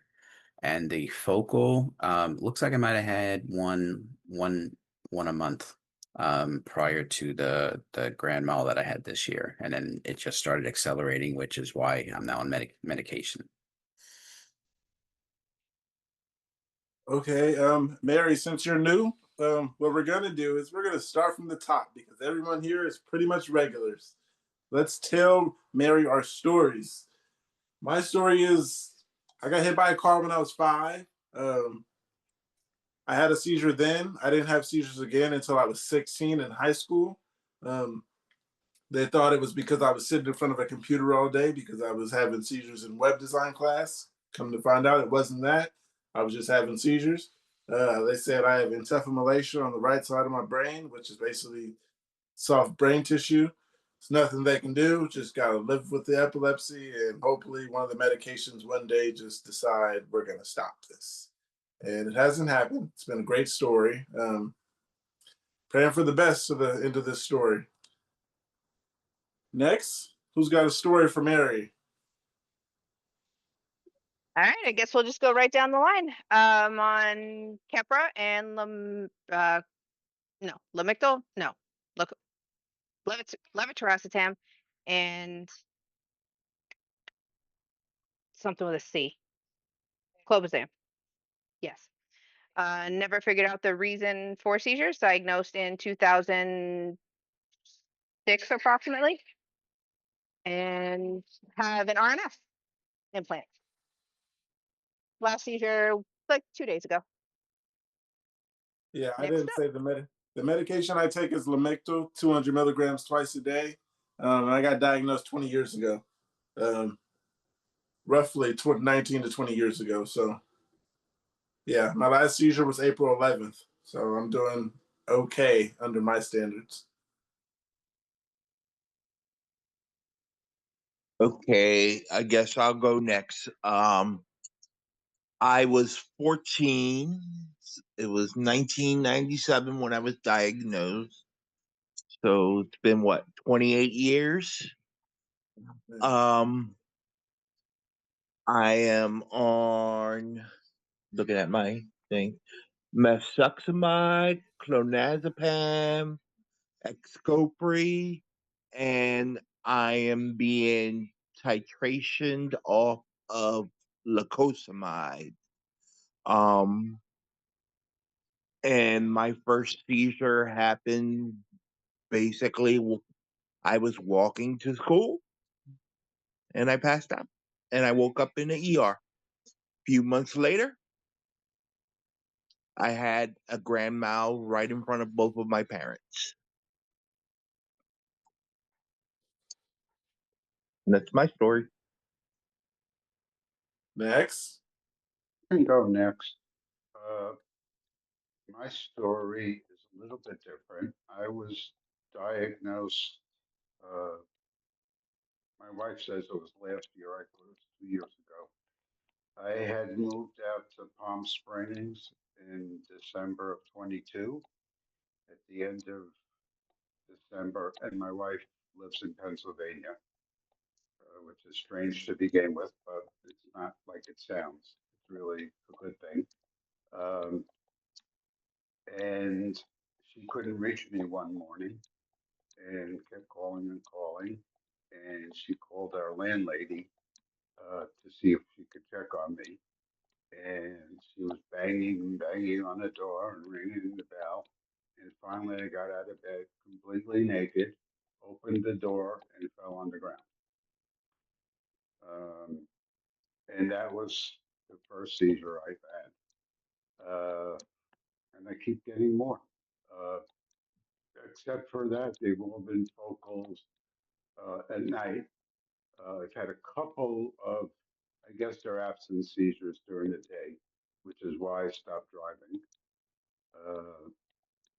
And can I say hello to my partner, Toaster? From your stories? Don't mind me. I just took my medicine, so in about 30 minutes, you're probably gonna I'm out. Yeah. So, what's your story? Come on, I want to Toaster? I see don't you remember your still. story. I Oh, want to see you. I don't think that helps.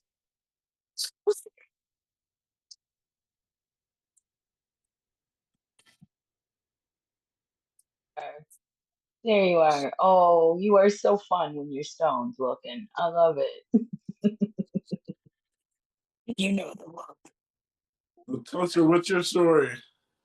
Oh, I was officially diagnosed with epilepsy in the while I was in labor. Oh, Yes, I had a few seizures before that, but it was written off because, oh, you have panic attacks, just panic attacks. mm, In that sucks. in labor, I had two seizures, and then they were like, okay, we're getting this lady into a C-section.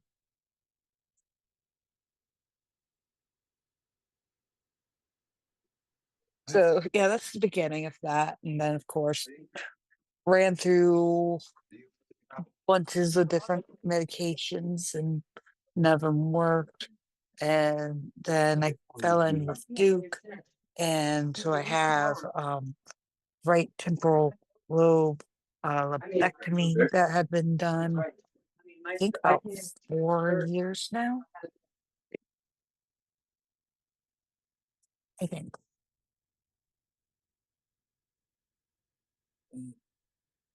But Hey I Mary, still have you have. heard those brainstorm stories yet? Yes, yes. Thank you, guys. Meet the author. I like to write. Oh yeah. And that is a skill you got for sure. Those stories are amazing. I've always loved writing. Thank you. And it's really, really, really, really great. I love Um, the stories. Delta. I love Delta. Little Audrey, shuffleboard. Audrey too. I've always loved Audrey too, and so yes, Yeah, Delta had to be born. I love it. I love it. Eats eats evil doctors. Mm, mm, mm, mm. And Nurse Nefarious. Yes. Yeah. Yes. My my quick story. I was a kid in the '60s, and I was in the back of a station wagon, and we were T-boned. So I went airborne. My head took out the windows after my sister flew out the tailgate because that window was already open. Um, I had a seizure about a month after the accident at the doctor's. Um, my parents didn't want to do anything about it. I do remember a few times in the hospital, my cousins told me some stories, some that I kind of remembered, kind of thing, but I didn't get diagnosed. And that I was like 6, maybe 7 years old when we had that accident. Had another car accident where I almost went through the windshield from the inside of the car. You could see my profile imprinted in the windshield, including my head. So that was another head injury. But I didn't get diagnosed clinically and start treatment till I was 46. And by that time, I had experienced several types of seizures. Um, I still do. I've gone the rounds with, the erroneous diagnoses, all the mental health diagnoses, go see a psychiatrist, um, go see your gynecologist. It's a panic attack. You have a personality disorder, all of that. And I'm telling you, I wish I was more like Rick before, but now I'm getting there. I'm certainly getting there where, I already had a diagnosis. I had 13 years of treatment, moved to a new city, and they're like, oh, there's hope. You don't have epilepsy.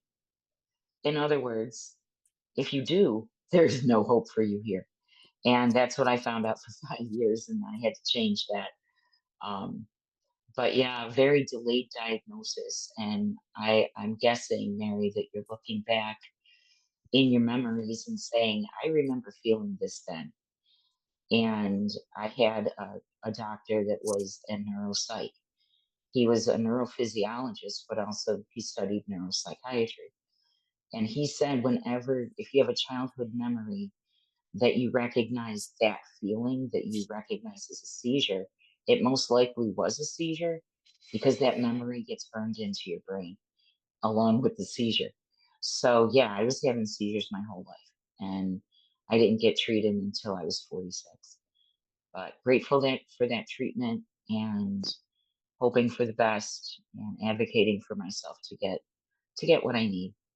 Medication resistant. I have focal to bilateral tonic-clonic, which means I did start with just focal seizures. They increased. Instead of having just one spot, I had 5, then 20, then now we don't even know. So, and it doesn't matter because I don't have the catastrophic tonic-clonics that I used to have, where I would be intubated, I'd be in the ICU. I'm not having those once a month, or at least once a year. I'm not getting those. But I'm still getting some complex focals that are a problem. A couple injuries, all that. But a late diagnosis isn't uncommon, especially for women. So don't take it personally. It's happened to a lot of us. So, and I'm so glad you're here, Mary, because yeah, this is where we get the support for the I don't know what to do now. And I'm so glad you're here, because right after my diagnosis, This is my experience as well, because I've got like for instance, because well, okay, I remember because I have not had any like grand mals as an adult, but I remember the situation. Well, I was born with cerebral palsy that I didn't know I have. It's real mild, but it's just a slightly gimpy leg and being real clumsy. Okay.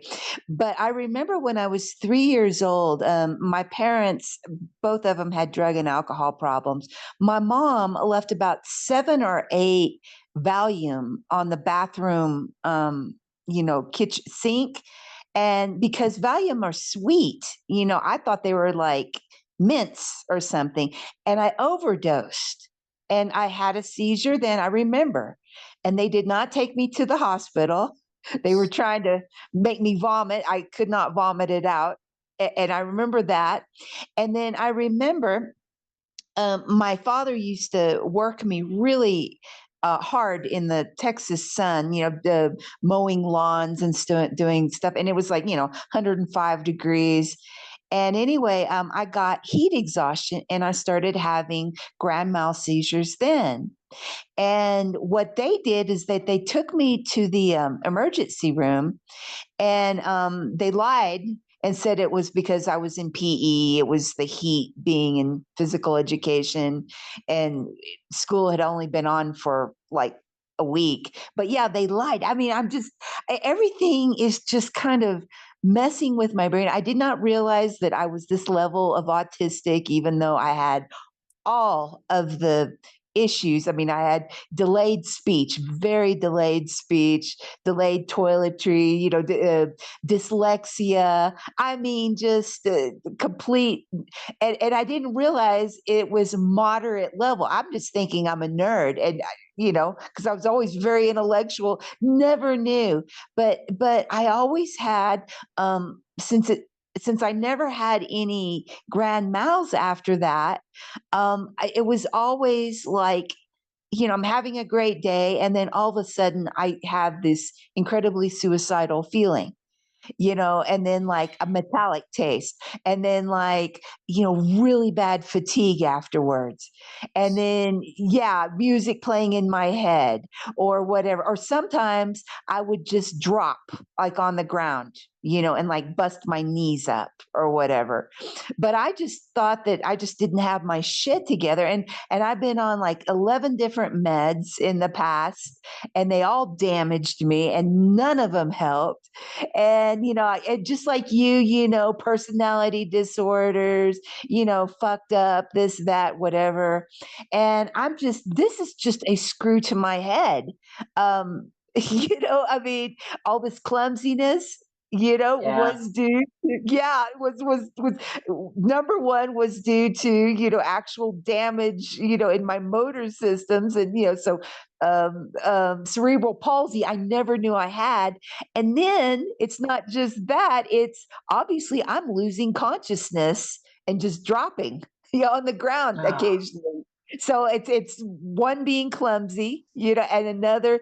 So I'm going through mhm. probably the same thing you went through. This is just messing with my mind, and I'm just, Oh, yeah. yeah. I mean, Yeah. yeah, The yeah. And emotional I think part, you yeah. understand. The emotional and the mental part. I can hear you, Mary. I do. And it's like, how did I ask myself all those questions. It's like, how did I not know? Well, it wasn't my job to know when I was a kid. I was the same kid, heat stroke. That was my reputation. I was always getting heat stroke and I had a bad temper. No, that was epilepsy. So yeah, I get it. And it is a total mind fuck because it's like, how long has this been going on? And, and now my kids are adults and they understand now. It's like, wow, mom, you weren't like, we thought you were just being a bitch. But no, no, they recognize it now. It's like, well, maybe I was, but I don't remember. I wasn't lying when I said I don't remember that. And it's kind of like that. And, it messed with my head big time. And I'm the one that you'll always hear me saying therapy, therapy. Find a therapist that you can work with to help you deal with this because it's huge. It is a huge, for me, for most of us, it was life altering getting a diagnosis as an adult.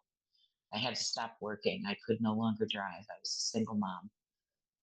What do I do? Yeah.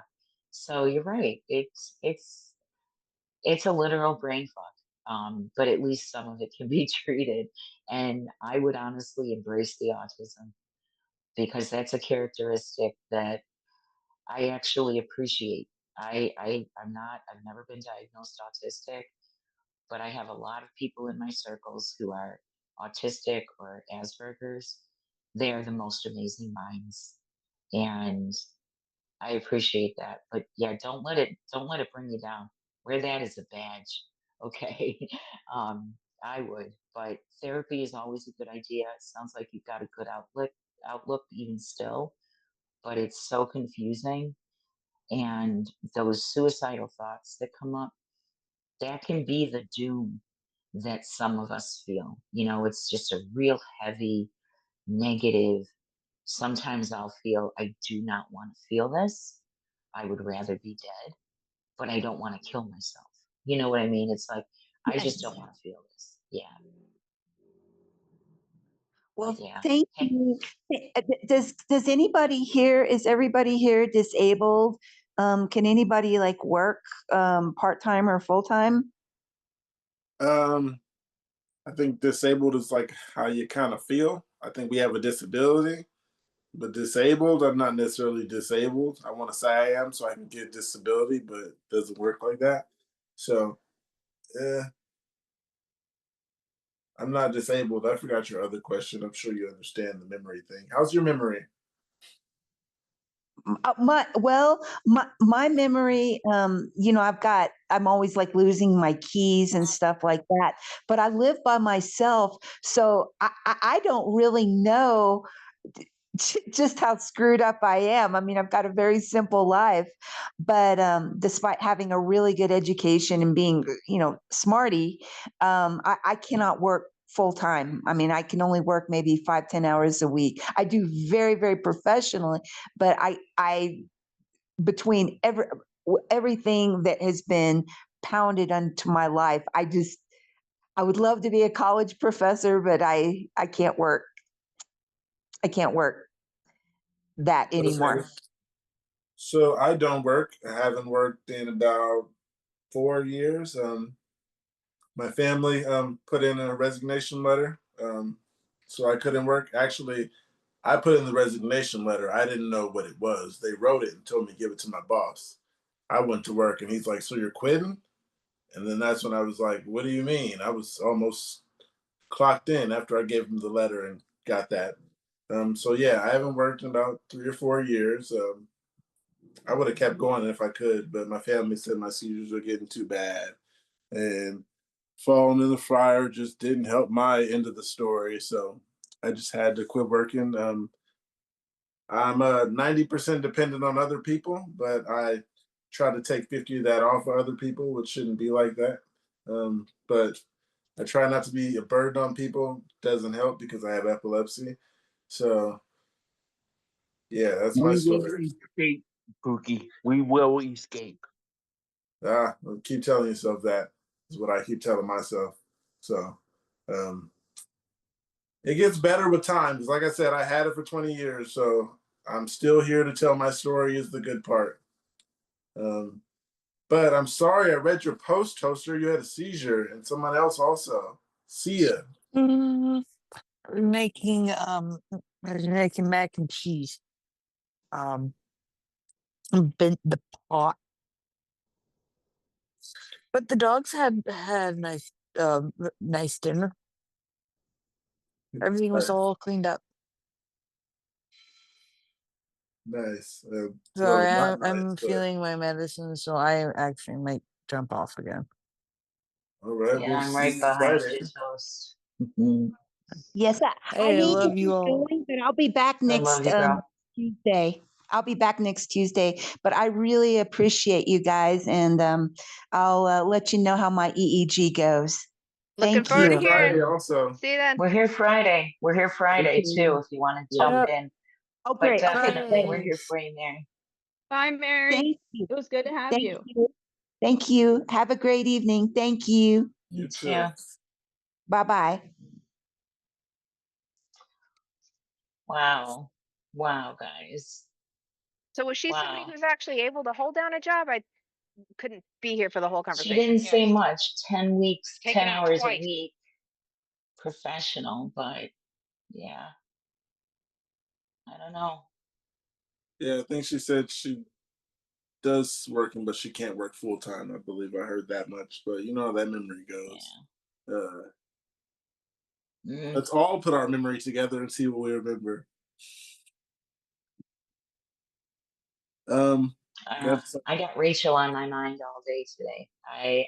She's the only thing I'm thinking about because she's having her surgery.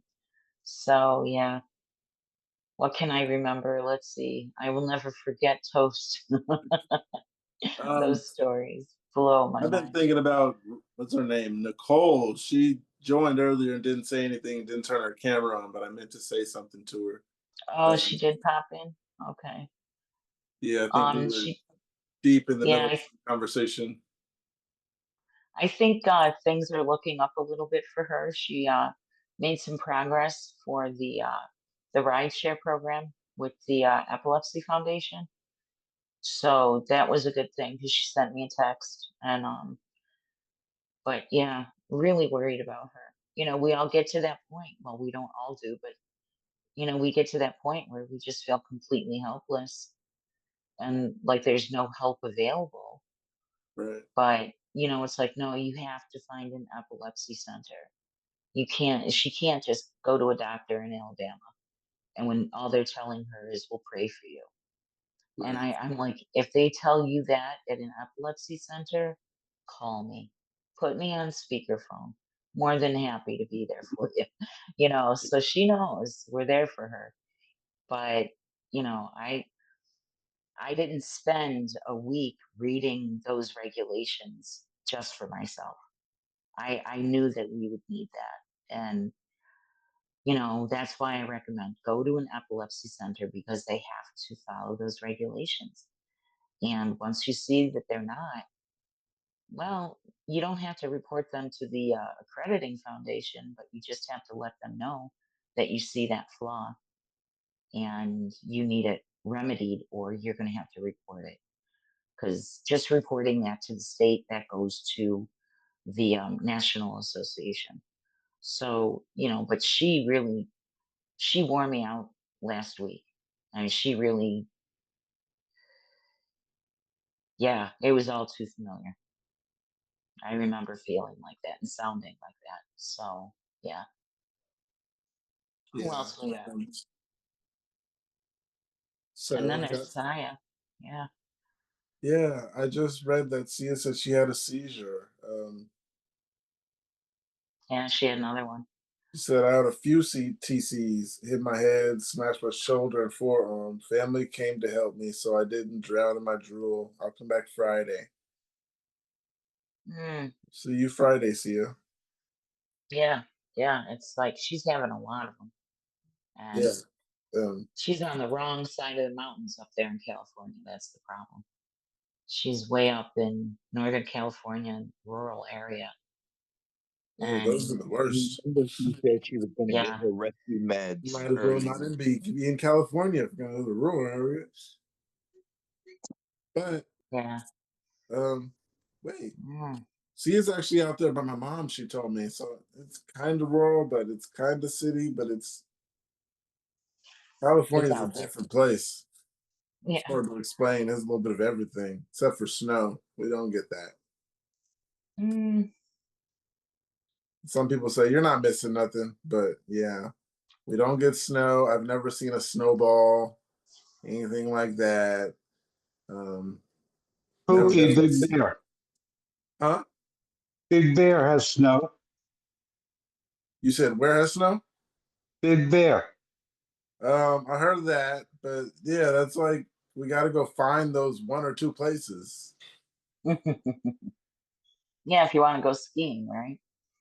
I always hear Here, about we're people skiing. having snow outside on their Not porch anymore. and stuff like that. I always imagine waking up and it's snowing outside. We don't get that. You got to go find snow. This doesn't come to us. Never been snowed in. Never needed snow tires. None of that. You're not missing anything. Shoveling a driveway sucks, especially the end of the driveway where we call it the plow drift because it's like moving an iceberg. So it's where the plow goes down the street and that line of snow that's collected in the plow gets dumped at the end of your driveway and it turns into a rock hard mess overnight. So you got to get that out and get to work on time. Yeah, that's you're not missing anything. Okay. Okay. Good to know. I was born like my mom got right into the hospital, and soon later, the blizzard started in Philadelphia. Mm. Mm-mm. Good night, fam. We gotta go. I'll see you all Friday. All right, I'll see All you right. Friday, Jeff. Night, Jeff. We'll see you Friday. Take care. Hey, Jeff. Yeah. Bye. I got something here Later, that Jeff. says, huh? Oh, I thought someone said something. It says, do you get random ringing in your ears? Ringing in your ears. Sometimes I get a random, I don't know what else to call it, but a ringing sound. But like dials on that, and I can't hear anything. I won't have a headache or anything. Sometimes it'll last a couple seconds or two, sometimes a couple minutes, sometimes it makes me go lightheaded. Sometimes nothing at all. But to the ringing, yeah, I get the ringing sounds every now and then. Sometimes it's 10 seconds, 30 seconds, a minute. Sometimes it's just I stop counting and just cover my ears. Anyone else get ringing noises or any? I think it was that one lady that said she gets the vibrating noise. I've heard that too. I Yeah, get some sometimes I ringing would get ringing. sometimes. Yeah. Yeah. Hold on one Yeah. second, Rick again, and then Angel. I Angel, said I you go get some first. ringing sometimes. Okay, go Angel and then Rick. Okay. I What'd you get say? some ringing. Okay, you get the ringing. Yeah. Yeah. Luckily, it just isn't me. So, what about you, Rick? Yeah, I'll get ringing and a high pitched squeal sometimes. Ooh, Not fun. right. Mine's I try to just cover my ears, which doesn't work. But yeah, the high pitched squeal. Yeah. Oh, good night, Kate. I guess us West Coasters might be up. with Angel. Yeah, it's getting late. Yeah, Getting late. you guys can Yeah, get almost some rest. 10:30. We'll be Yeah. here. Yeah, I'm starting to feel the lorazepam kicking in, but I'm like, this is too cool hanging out. Might just toke up again and just chill for a while. But Right. yeah, something totally off topic. I was thinking about starting something in our random, um, just a thread about our favorite music or songs that mean something to us, explain the song, the lyrics, what they mean. And I'm just going to share the song that got me through all of that paperwork and research and getting ready was Keeping Me Alive by Jonathan Roy. And everything in that song, and even though a lot of these songs are, romantically related, you can take that element out and see how it fits in, with your life. And my favorite part about that song is, you're building all these walls, but now I'm climbing over. You're fueling up the flames. I'm going to show you what I'm made of. It's keeping me alive. And it was, it really was. That battle was keeping me alive because I was like, I'm not giving up on this. I almost did, but yeah, that Keeping Me Alive is one of my favorite. And my kids assigned a Pink Floyd song to me when I was on Oxycontin for almost a decade. And I don't know if you guys know what Oxycontin will do to you. Yep. But Pink Floyd has a song called Crazy Diamond because my eyes were black holes in the sky. I was like, I wasn't even there. And I wasn't even diagnosed with epilepsy yet. And taking all of that Oxycontin, we wonder if that may have brought it on, But Shine On, Crazy Diamond. And yeah, I think my kids picked a good song for me. But I want to start doing that on Reddit, just sharing some of the songs. Somebody shared, I think it was Tin for Brains. He created a couple of songs with AI. There were a couple of songs in there. I'm like, this is just radical. Really cool. But yeah, what do you guys think of that? Yeah, I liked it. I posted something, I think, on advice one time, a song that my best friend played for me when I was like in one of my suicidal ideation times, and I just call it my dark times. Um, and like he knew it without me even saying it, but um, like he knew how I was depressed and I was masking it and everything, and he just played that song for me, and I put the link, and it's a crossfade colors, and I listen to that when I get like depressed, like a lot sometimes, just to remind me that he did that for me. But there's other songs out there too. Yeah, that's awesome though to have a friend do that. Unforgettable, right? Yeah. I don't have any stories like that, luckily. I mean, unfortunately. But I will move on to, does anyone else get no indication of a seizure? Just asking out of curiosity because I've had 5 so far with no aura, no taste in my mouth, nothing. And want to hear from those who else get nothing toward them. I don't get anything because I thought I got something, and come to find out it was just another seizure. I thought what I was having, I didn't know it was a focal. So I thought that was no indication of a seizure, and it was no indication of a seizure. It was a seizure. So anyone else? Go ahead, Liz.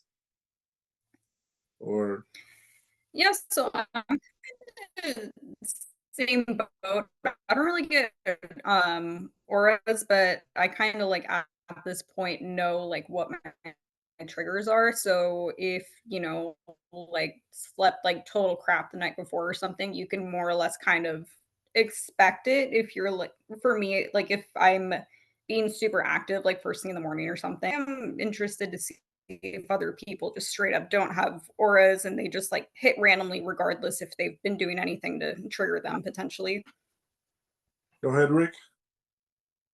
So the first part, the last grand mal that I had, March 9th of this year, I was working overtime at work, and all of a sudden I'm like, oh, I think I'm a little tired. And I drove home and boom, had a seizure. So I had no, except for like a little bit tired, but I was working a lot. So that made sense. So that was kind of like a surprise. I'm like, whoa, where'd that come from? Um, and Liz, to answer your question with have I done anything that kind of like triggers them? Um, my trigger, one of my triggers seems to be high heat. So like I had uh, a weird aura and a focal aware. I was helping somebody move when it was like 100 degrees out, and I felt fine until I was unloading the moving truck, and I'm like, oh, and I get some weird auras where I kind of feel like everybody, as they're talking, it's like they're underwater, and other noises I'll hear like my heartbeat going swoosh, swoosh, and that's just like some weird noises, and I get really dizzy and I get really sweaty. But nobody else notices because like I kept unloading the truck, I pulled the dolly with the stuff, and apparently like I thought I was like all over the place, but nobody noticed that I was not walking straight or things like that. So I find that high heat situations kind of force it. Another time I was at work and I work in a manufacturing plant, and I was working in an area where they have furnaces going, and I was up on a ladder and right near a furnace, and I felt fine the throughout the day, and then all of a sudden I started getting dizzy and I started getting that aura. I said, oh, I better get down off this ladder really quick, and then had another focal aware seizure. So to me, heat is a trigger that I add to things. Go ahead, Angel. Oh. Just like you, Pookie, I don't get no signs. I'm about time any seizure comes other than some clusters. I'm completely unaware of my seizures. My mom did notice one time my brother said that he saw like I guess a myoclonic jerk, but I was already gone. And floor plant time. Yeah, like me, I get no signs, and once I know, it's too late. Once I know, it's too late for everyone else to do anything.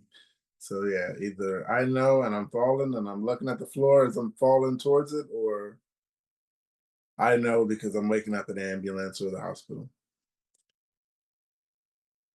Or sometimes I woke up at home and wasn't told I had a seizure for a while, so that sucks too. Please take your medication as prescribed or whatever works for you. We're not doctors.